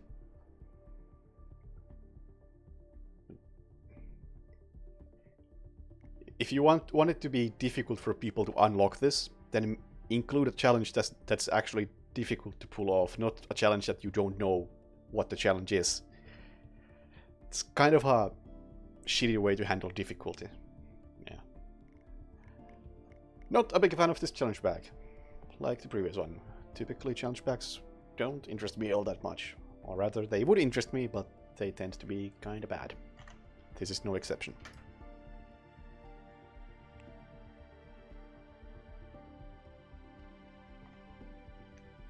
Anyway, that's that.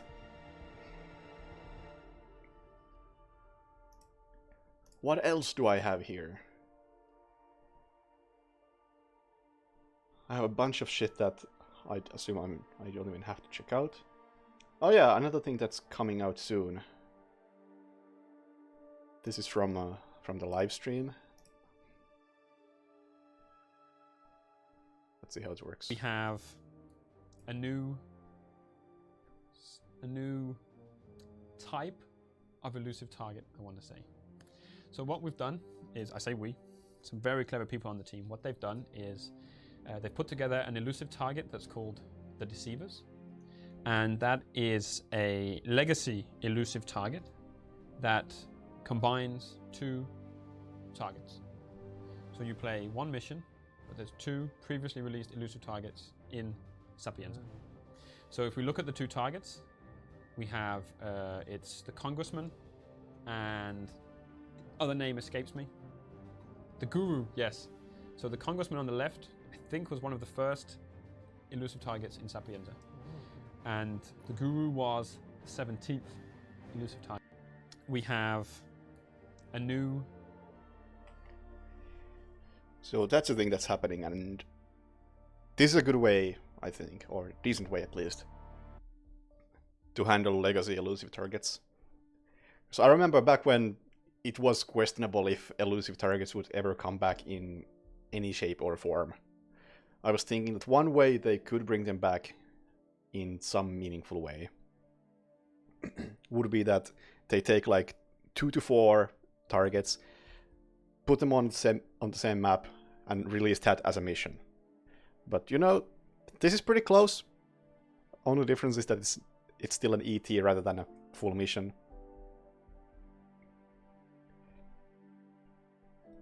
I like it. I might actually play this.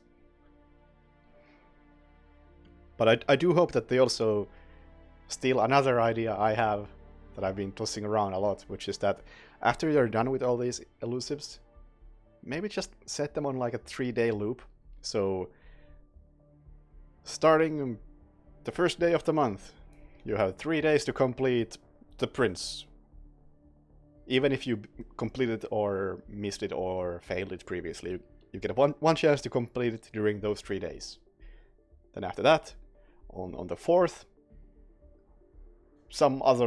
the Black Hat shows up for 3 days, and you get to do the same thing there, even if you beat it or failed it previously.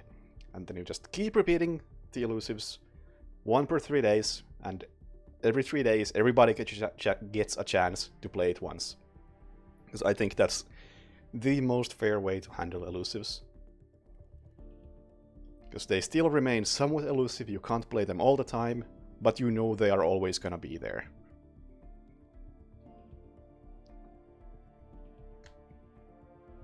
Even with a month rotation. Yeah, sure. I think a few days would be optimal, like 3 days to a week. But as long as it's... The point is that everybody gets a chance to play them. And that chance repeats every few... I don't know, if there are like... with new elusives included, like say 40 elusive targets. Then you know that, okay, I won't get a chance to play this specific elusive target until like 4 months from now. I think that's elusive enough. You know you will get a chance to play it, but it's not gonna be tomorrow. I think that's like the most value you would get out of ETs, and I think it also would be fair for both people who have played them before, people who haven't played them before, and for IO. I honestly do not see a downside. But hey, like my idea about rating system, feel free to poke that full of holes. But yeah, this is a neat little concept. 2 ETs in one. Much more interesting than just drawing a single ET. Like they did here this month with the Prince. Although, in the Prince's defense, it was one of the more elaborate ETs, I feel like, as far as Season 1 goes. But yeah, cool-ish, I suppose. What else do we have? Oh yeah, the third big thing, in addition to April roadmap and the patch notes.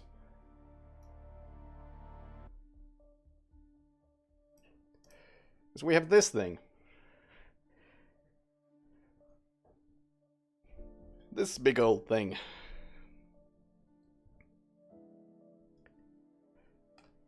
Highlights of stuff happening this year. First thing to say about this, it's nice that they put it out, because it's been really unclear what the expansions include. So this is nice. So Gold Edition does all of this, and Silver does this stuff. I mean, wait, this stuff, yeah. Nice that they put this out. I like it. Also, can I... doesn't really fit the screen. How do I fix this? I will fix it in some jank way. Give me just a moment.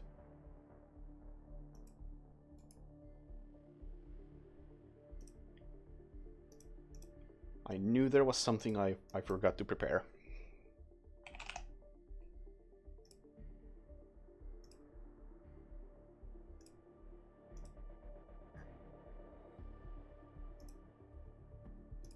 That is not how you use OBS. Well, fuck.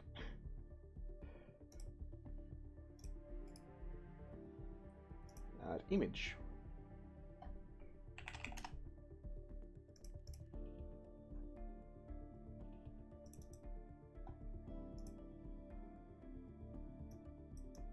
I'm getting there. Just a moment.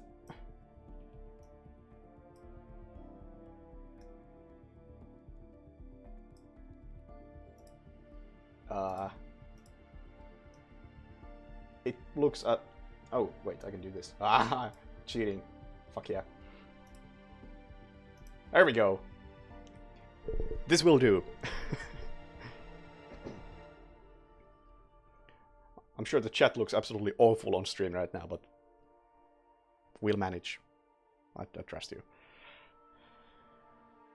So, Hand to Port. I talked about Hand to Port a lot in my last stream where I played it. And bottom line is that it's probably better than the Himmelstein map, so there's less waiting involved. But the fact that the sniper scope still feels fucking awful to control on a mouse just ruins it. And it still gets old really fast, and the progression system is super, super grindy. And I got sick of the map in 3 hours, and I have no desire to go back to it. The music is good though. Also, supposedly the music is the same one as in Himmelstein, I just don't remember it. Then we have the flamingo costume, which you cannot see because my face is in the way. Sure, we talked about it. We talked about El Matador. We'll get to Ghost Mode, which is also under my face. And Spring Break. It's a theme thing. And they specified on the stream that themes are monthly things, so it's not entire summer is Jungle Summer. It's gonna be 1 month. And how that actually works, I don't know.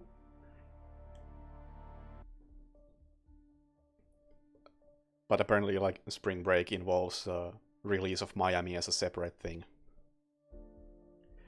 And the flamingo costume and the challenge bag and whatever. We'll see if these actually matter. I kinda doubt they will, because stuff like Spring Break, Jungle Summer, and the Rivals, that's rather generic. I feel like you can force just about anything to fit these terms. Halloween is a bit more specific, and I hope that they actually do something fun with that. Okay, that's spring. Well, I guess that's all there is to that.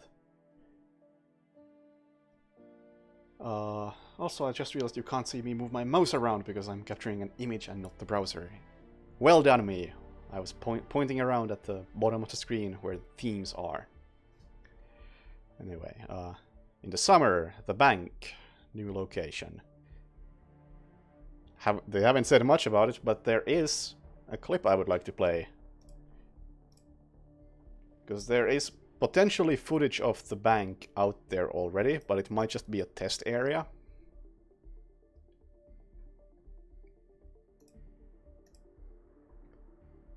Because there is this GDC talk about creating a scalable and destructible world in Hitman 2, which is a very technical talk if you are interested in how they deal with physics in this game. I recommend it. But for now, I assume this is going to be the interesting thing. Also, I'll drop a link to this. And for the last about a year, I think, or so, I've been working on a destruction system for our physics engine. So I'm going to do a bit of a kind of deep dive into that and what it is.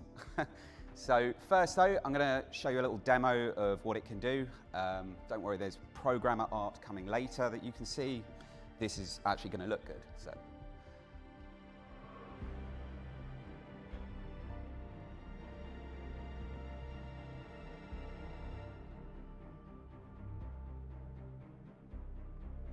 So apparently destruction is tied to a setting in the game, which is, I don't remember the name of the setting. I actually have to check that out. That is apparently a very CPU heavy option, which I might want to turn on if this is actually what you get with it, because that does look nice.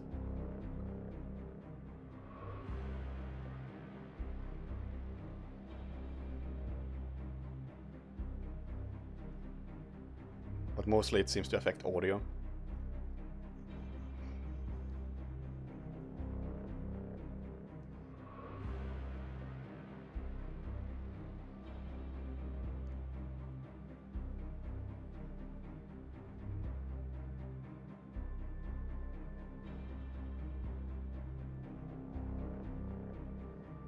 I would assume that it's gonna ship with that. Cool. Because they do go quite a bit into detail in this talk about how that works and how it scales on different PCs. Or systems in general. Oh yeah, that's... Everything we know about the bank was right there, I think. And we don't even know if that was the bank or just some bank assets thrown around for a test environment. But hey, there it is. And it's a decent talk if you're into the technical stuff. And Special Assignment, Embrace of the Serpent, and Special Assignment, Illusions of Grandeur. At this point we just have to assume that these are similar to the Icon or Landslide or... what's the last one called? House Built on Sand. I do wish they would say more about the special assignments, because we're just guessing, really. It says mission, but the scale of the mission is a complete question mark. I would hope that they at least include more starting locations than they had in the old bonus missions, because that was really the biggest downfall of them. And I assume the pictures are just placeholders, because they... I can't imagine they would use the exact same map with the exact same time of day. But I guess it's nice to know that the supposed bonus missions are in Santa Fortuna and Mumbai. And in Mumbai, if the picture is anything to go by, it would take place in Rangan Tower, which I already said in like a couple of weeks after release, in my first impressions video, that I think the Rangan Tower by itself would be a good enough map, so I'm okay with that choice. And if we look really close to that Embrace of the Serpent pick, then we can maybe assume that it might take place in the town area. Would also make sense that it takes place in the town area, because where else would it take place? The Coca Fields and Rico's mansion are pretty specific to three-headed serpent. And in the fall, the prison. New sniper map. Fuck! Man, was I disappointed to see that. Because the prison has been at the top of my wish list for a map for a long time. And I don't like sniper maps. So it really feels like the prison is getting wasted on a sniper map. And I know a lot of people keep saying that prison wouldn't work, it's too restrictive, and blah blah blah blah blah. But I think a prison could be really good as a normal map. They would have to take some freedoms in the design, but just watch Oz. It's a great show, and it really might give you an idea of why a prison would work in Hitman.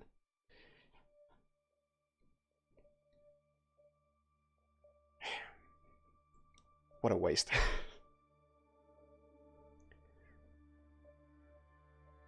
And then, what else in the fall besides the waste? Disappointment.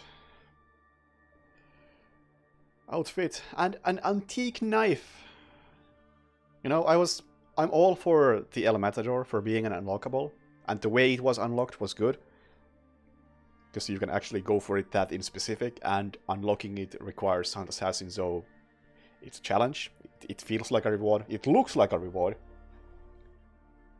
So maybe the way you unlock the knife saves it a bit. But at the same time, it's like the fifth... No, it's not even the fifth. Hold on, I have a list of shit here. Someone on Reddit compiled a table of unlocks, which I have here ready. How many knives do we have in the game already?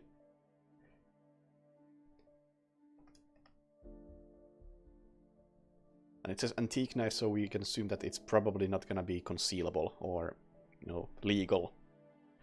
We have a combat knife.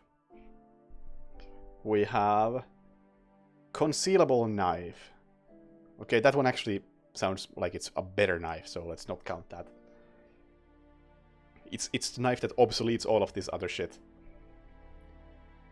We have hobby knife. Oh, that's also concealable knife reskin, so it's also better. We have the Janbia, which is the same shit.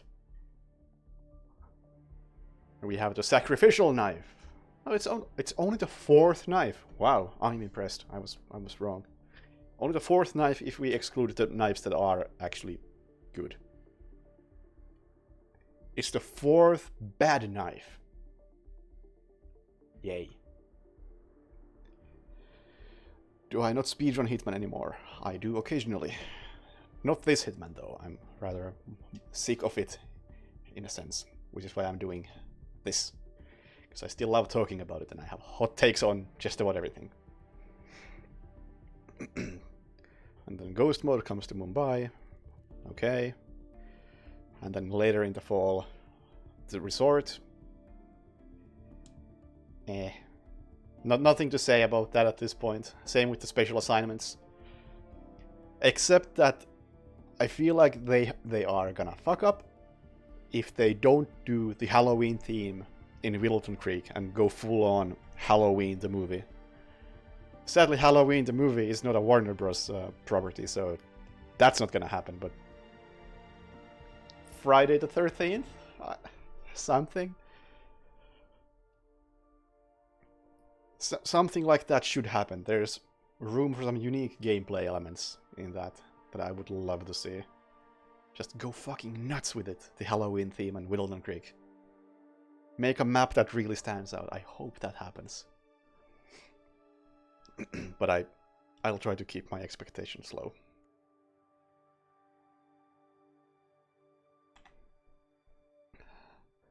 And then weekly live content. Challenge packs. We went through 2 challenge packs today. Neither was impressive, so whatever. Elusive targets. We also kind of covered, well, 3 if we come to Prince. We talking about 2 upcoming elusive targets, which both actually sound good, so hey. That sounds good. Although it does seem like they're really slowing down with ETs. Maybe they're not putting that many resources on that anymore, which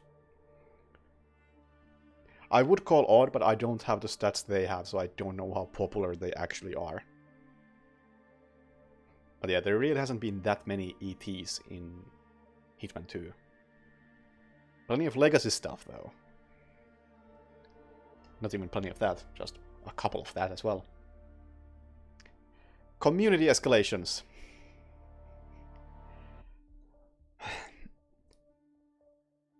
Having worked on what could be considered a community escalation in Hitman 2016, and having been in touch with IO multiple times since then, I got a feeling that they are handling community escalations really poorly and unprofessionally. That's all I got on that. And featured contracts. Final thing on the highlight list. And I don't play featured contracts, so I don't really care. Although, one thing I will say about featured contracts is that I hate how... Fuck, this boils back down to the how I hate the menu system.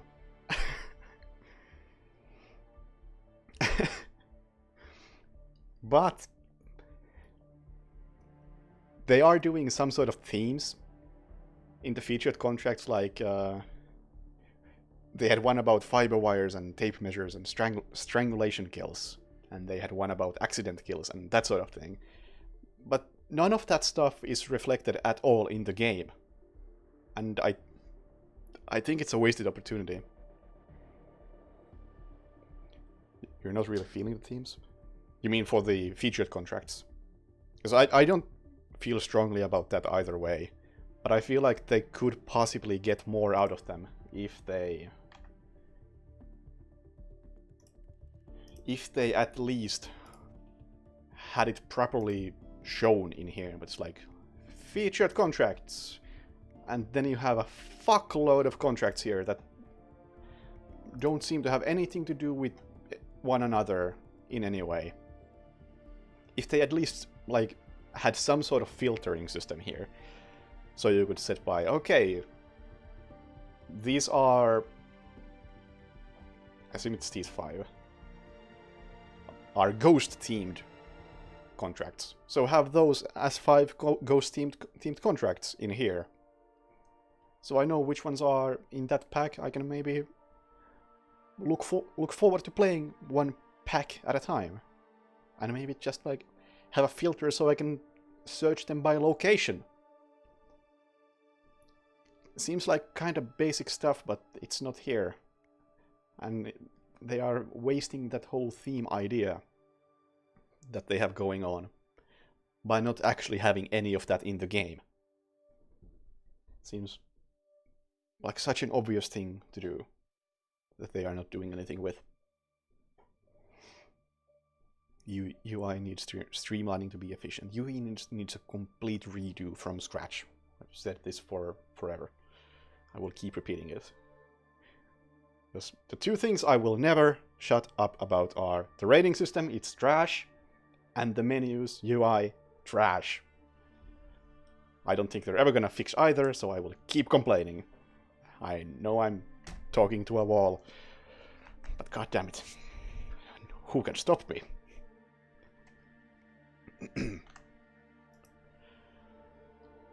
Ooh.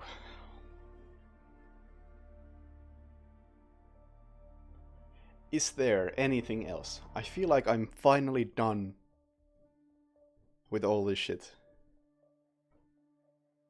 We've gone through the 2019 highlights, we've gone through April content, we've gone through patch notes, the recent Miami thing, we've tested a few patch thingies, which are mostly positive.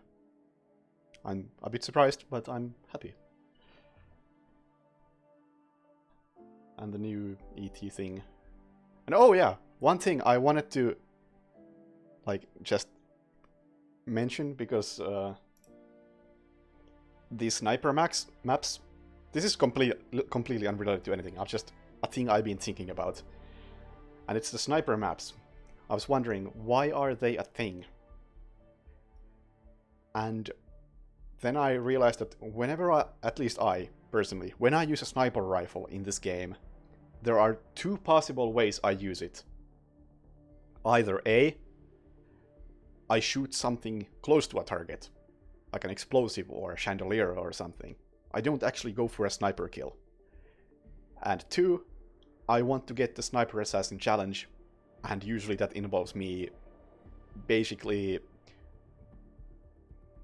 poking the target in the head with the sniper rifle and then pulling the trigger, which is not really sniping it at all, but technically it's a sniper kill. And as a result, because the current rating system really doesn't allow for sniping, sniping just isn't fun or satisfying, and if you want to get Silent Assassin, it's not a proper viable option. So I figured, okay, they're not gonna redo the entire rating system like they should. Could they like do a band-aid fix on the sniping and introduce a new kill type, similar to accident kill and poison kill and ballistic kill, and do a long range kill? So if you get a ballistic kill from, say, 150 meters away, distance may vary, I don't know how it would work between different maps, might be completely unviable because of it. But say, for argument's sake, if you shoot somebody from 150 meters away, it won't count towards found bodies. would that be unreasonable? And if that does sound still too strong, then maybe take the currently shitty and useless noticed kill system. And if you kill someone from 150 meters away with a bullet, and nobody notices the kill for 2.4 seconds, then that counts as if it was an accident. As in, the body will not be found. Would that be fair? Because I feel like something like that could make sniping a lot more satisfying and viable. But that's just me. Maybe I'm completely wrong.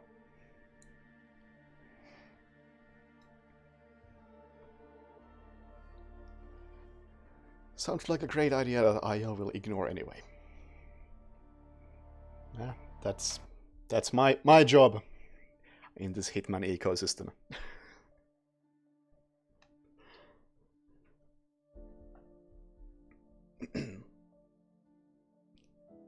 But yeah, I can't think of anything else anymore, so ghost mode, I guess. I'll ruin my perfect streak. I have like a 30 plus win streak in ghost mode. That's gonna change.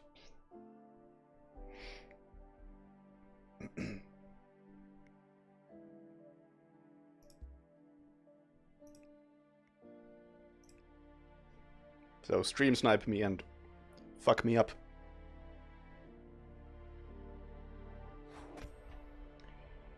Cyanoid, I do not know who you are. So maybe I did not get sniped. But yeah, let's see how this goes. See if I can try out the new items, see if I can figure out the map. I really haven't played the game in months. Really? So I'm probably gonna lose real hard. Wait, did it say Oike and Wally in the hints?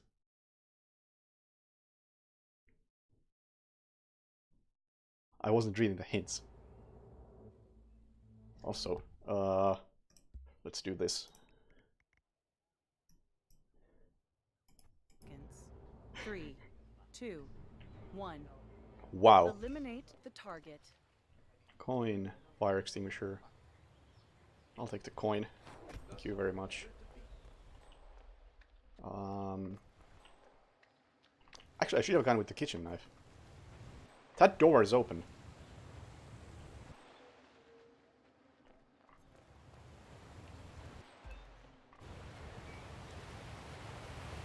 Your opponent is now disguised. I don't even remember this map. It's gonna be so bad.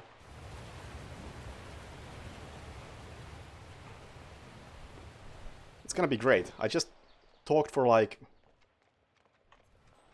2.5 hours about Your opponent just picked up additional. how much I know about Hitman.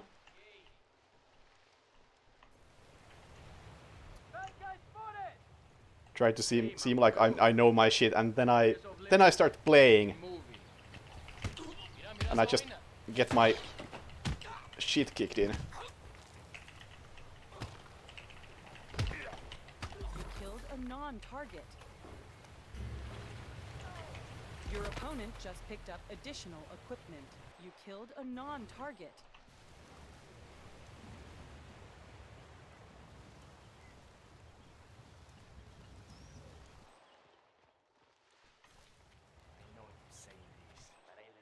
Gotta use instinct a lot because I don't know where any of the equipment is. Oh, they added that icon on the crates. Your opponent I just see. picked up additional equipment. Ghost flash grenade. I'll take the freeze grenade as well.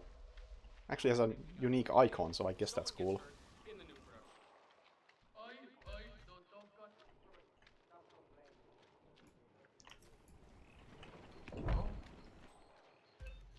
Look at that. Opponent killed a I missed, non-target. didn't I?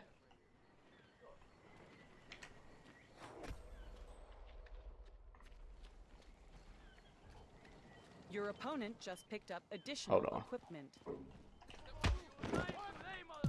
eliminated. It's an accident, it counts.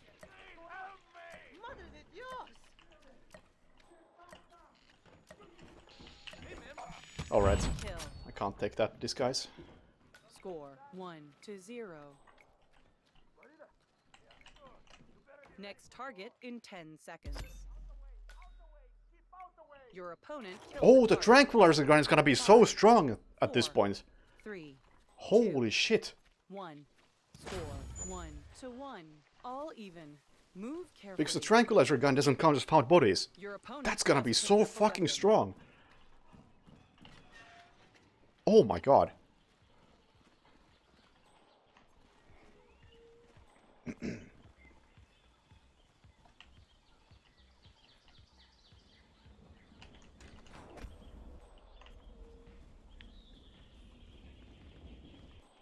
Your opponent changed disguise.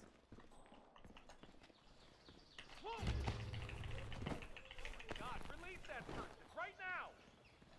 Your opponent just picked up additional equipment. Your kill was witnessed.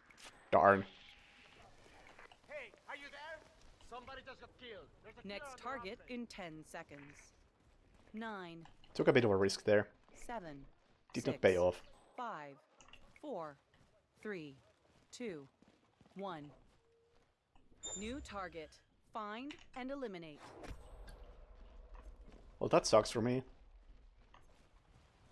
Oh, also, I just noticed that the icons are different depending on what's in the crate. That's Your good. opponent just picked up additional equipment. Okay, it's me. Garden's clear, and I'm moving on. This here. A good spirit don't deny you free. Well, this is not good.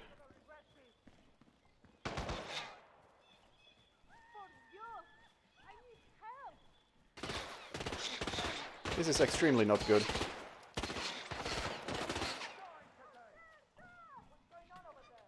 Whoops. What did I say about getting my shit kicked in?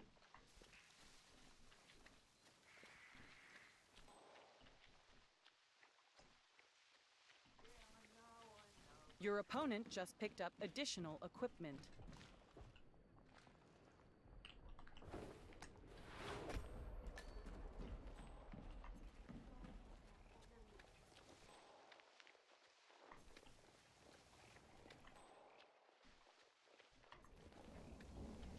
Do I have...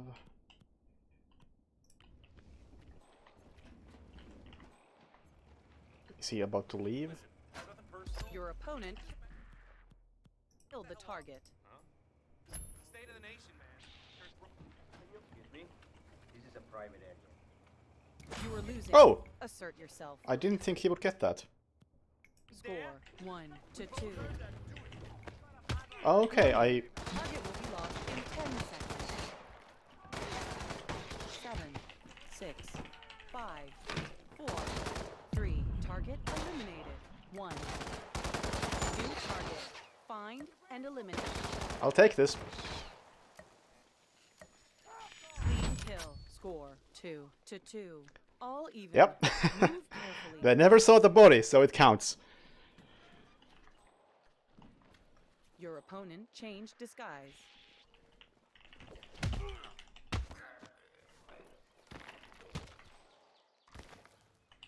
Oh yeah, they still want me in that disguise as well. Ah. I'm so fucked.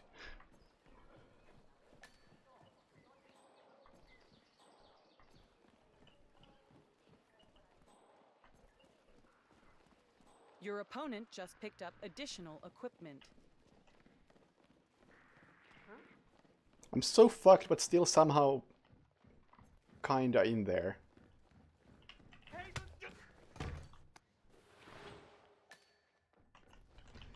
Oh yeah, maybe don't use a shotgun.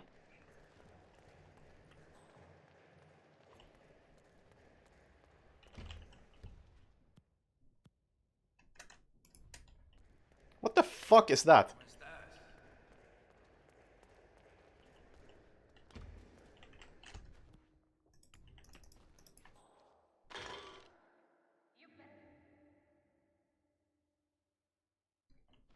Well, fuck.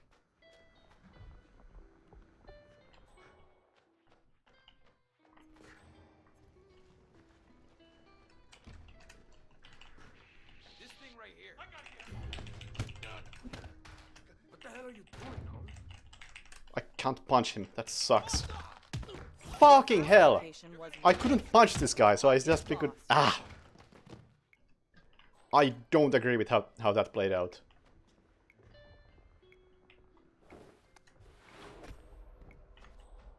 I just wanted to knock him out, so I could kill him, but the prompt just did not appear. So I figured I gotta knock that guy out before he flees, and then bad decisions Next target were in made. 10 seconds. 9, 8, 7, 6. Your opponent changed disguise. 2. Can't go 1. there. New target. Find and eliminate.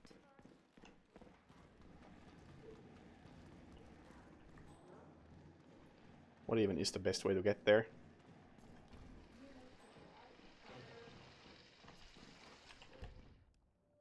Maybe do the logical thing and actually check the map.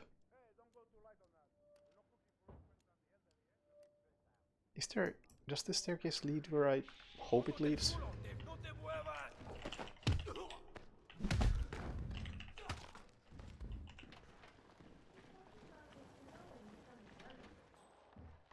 That's not that staircase, is it? No, it isn't.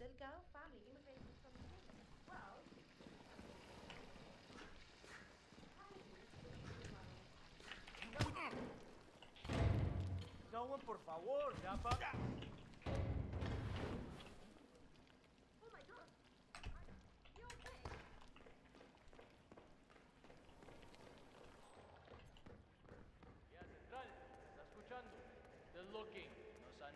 This does seem like a staircase.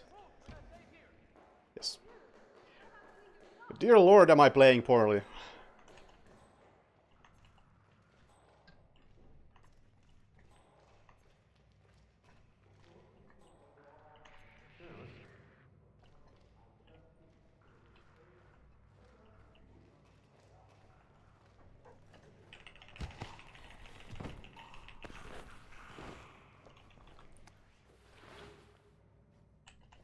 Oh, hunted. Well, that's good. That's good. But at least this disguise is not wanted here, so we're good.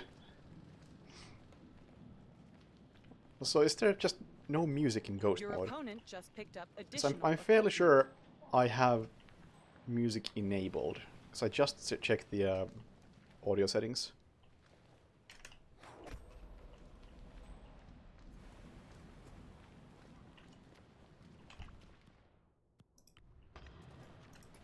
That's a waste.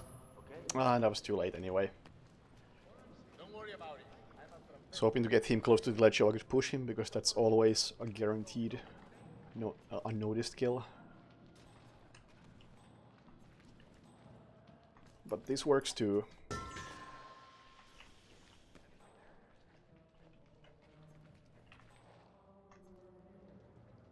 Your opponent just picked up additional equipment. Target eliminated. Yeah, that works. And at this point, the smart thing to do would be to go find a new item, or move to a more central location. But I don't fucking know Score where those things 3 are to 2. in Ghost mode in Santa Fortuna. Next target in 10 seconds. What is this? That's a star. 9, 8, 7. It's like really good stuff. 6, Proximity explosive, mixtape, 3, the big one. 2.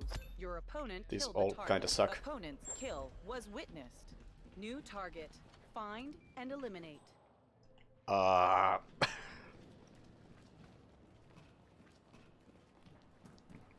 This direction? Yeah. Stairs going up. I will take the stairs going up. Seems like a good idea. Oh my god, I haven't played this map in such a long time.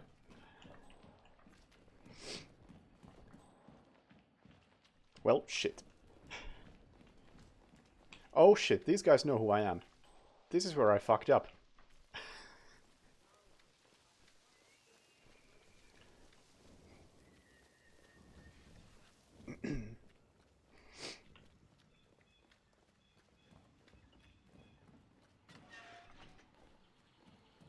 And I'm not even allowed to be here.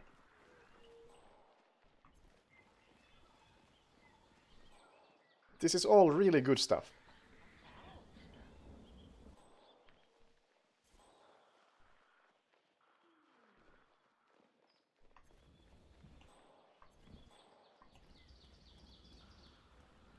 That's a camera, by the way. Oh boy! Okay, new plan. Excuse me, sir. I think you dropped that. I don't have anything to blow it up with.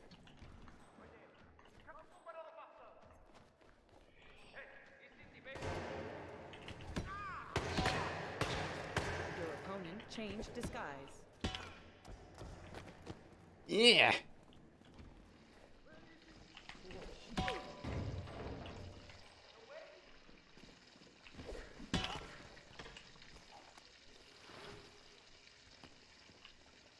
Yeah.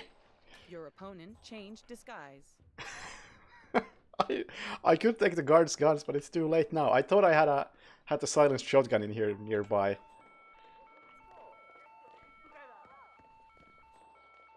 Guess I was wrong.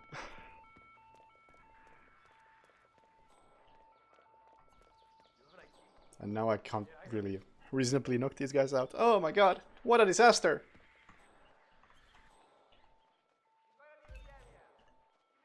Your opponent killed the target. I can't even tell where the target is for the opponent, so I can't prevent that kill. I need to just get the fuck out of here. Yeah, I think he got it. 3 Yeah. to 3. All even. Move carefully. Warning. Target will be lost in 10 seconds. I need a gun, 7, like desperately. 6, 5, 4, 3, 2, 1. New target. Find and Thanks. eliminate. Man, all of these targets are focused on this area. There's like nobody in the town. Is this how this map is balanced, or am I just getting unlucky? Is this the same target, actually?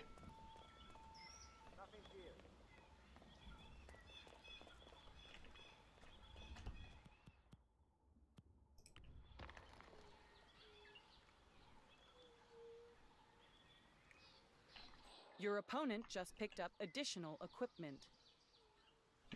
He's not gonna... He's now stopping panicking. Ah, fuck, he's going the wrong way.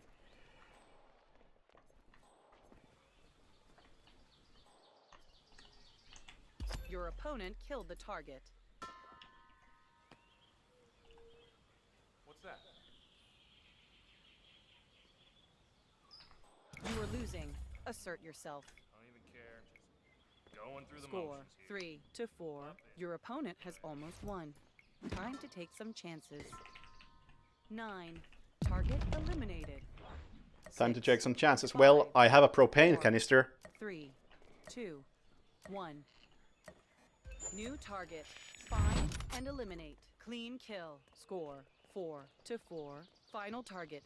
It's too close to call. In propane, I trust.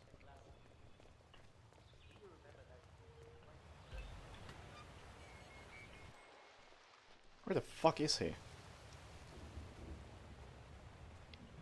Although he's ahead of me, so he's still probably gonna win. Doesn't matter if I have propane or not.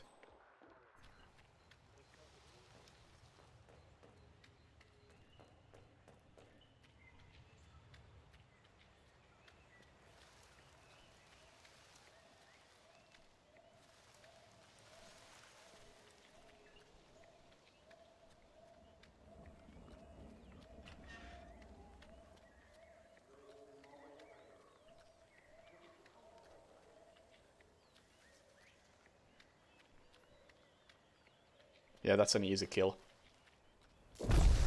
Wow! Eliminated. Ha! Get fucked! My man! Opponent's kill was witnessed. Victory 5 to 4.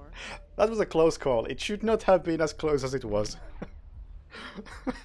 9, 8, 7, 6, 5, 4, 4. Also, Three, I like how 2. Ghost Mode has now these stats. NPC kills, unnoticed kills, bodies hidden, disguises used, NPC pacifications, which probably is difference in our strategies.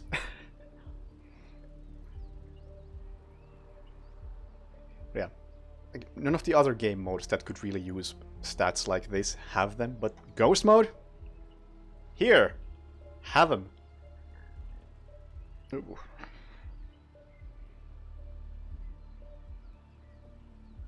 Somehow won. I don't feel like I deserve to win, but... Can I rematch?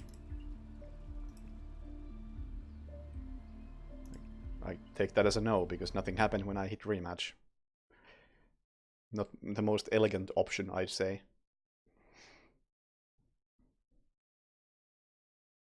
Prepare yourself. Oh. Duel starts in 10 seconds. Are we rematching? 9, 8. Didn't 7, really indicate whether that 6, was a rematch or 5, not. 4. Yeah, I assumed 3, he left. 2, 1. Eliminate the target. No, same guy.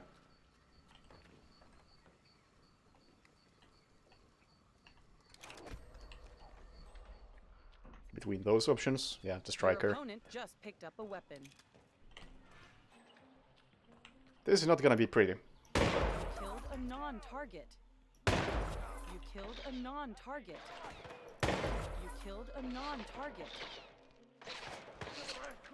Opponent killed a non-target. Regroup! Regroup! Over there! Killed a non-target. Double kill. Your opponent is now disguised. You killed a non-target.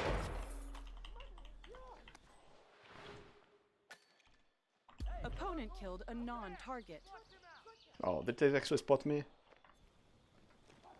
Opponent killed a non-target. Opponent killed You know, a non-target. I do feel like that's the play. Your opponent just picked up Because so many additional of the targets took place in this area, so if I just kill everyone... We gotta try this. If we just kill everyone, then it's gonna make the rest of the map so much easier.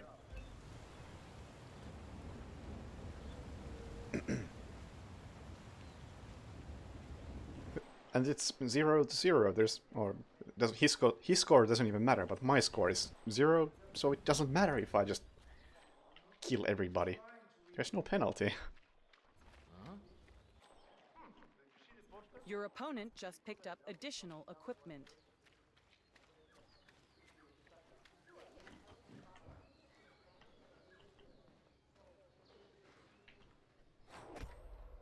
Hello, need a little privacy here. Thank you. Weird. Can you please come in here? I'm in the middle of something here. Excuse me. So I just need a minute. Your opponent killed the target. Oh no! That's the third crash.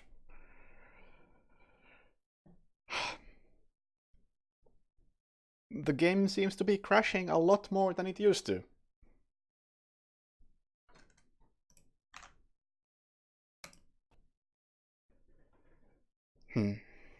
That is quite disappointing.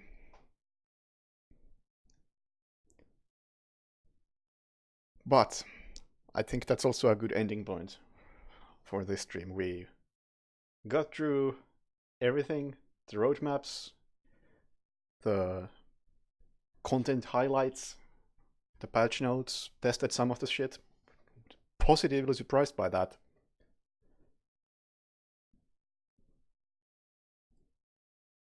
And also checked out some of the new stuff that was announced elsewhere. Really don't think there's anything more I can add as far as what has been going on in Hitman for the last month.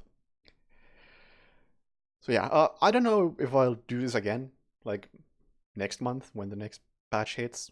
I might. Seems like a decent way to go through what's been going on. Although I assume next time there won't be quite as much to cover, since the content highlights and whatever was announced on stream and the holiday thing. What am I saying? The Miami thing. Spring break stuff. But yeah, it's been fun. Like 3 hours. Actually, took less time than I expected, but that's a nice length for a stream like this. So I feel like that's a good place to call it. Hold on, just one more second.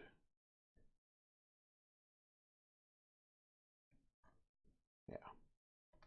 So yeah, thank you for watching. Maybe I'll do this again next month. I'll probably throw this on YouTube. I'll probably also throw a bunch of links in the YouTube description that I referred to, like all the patch notes and that GDC talk.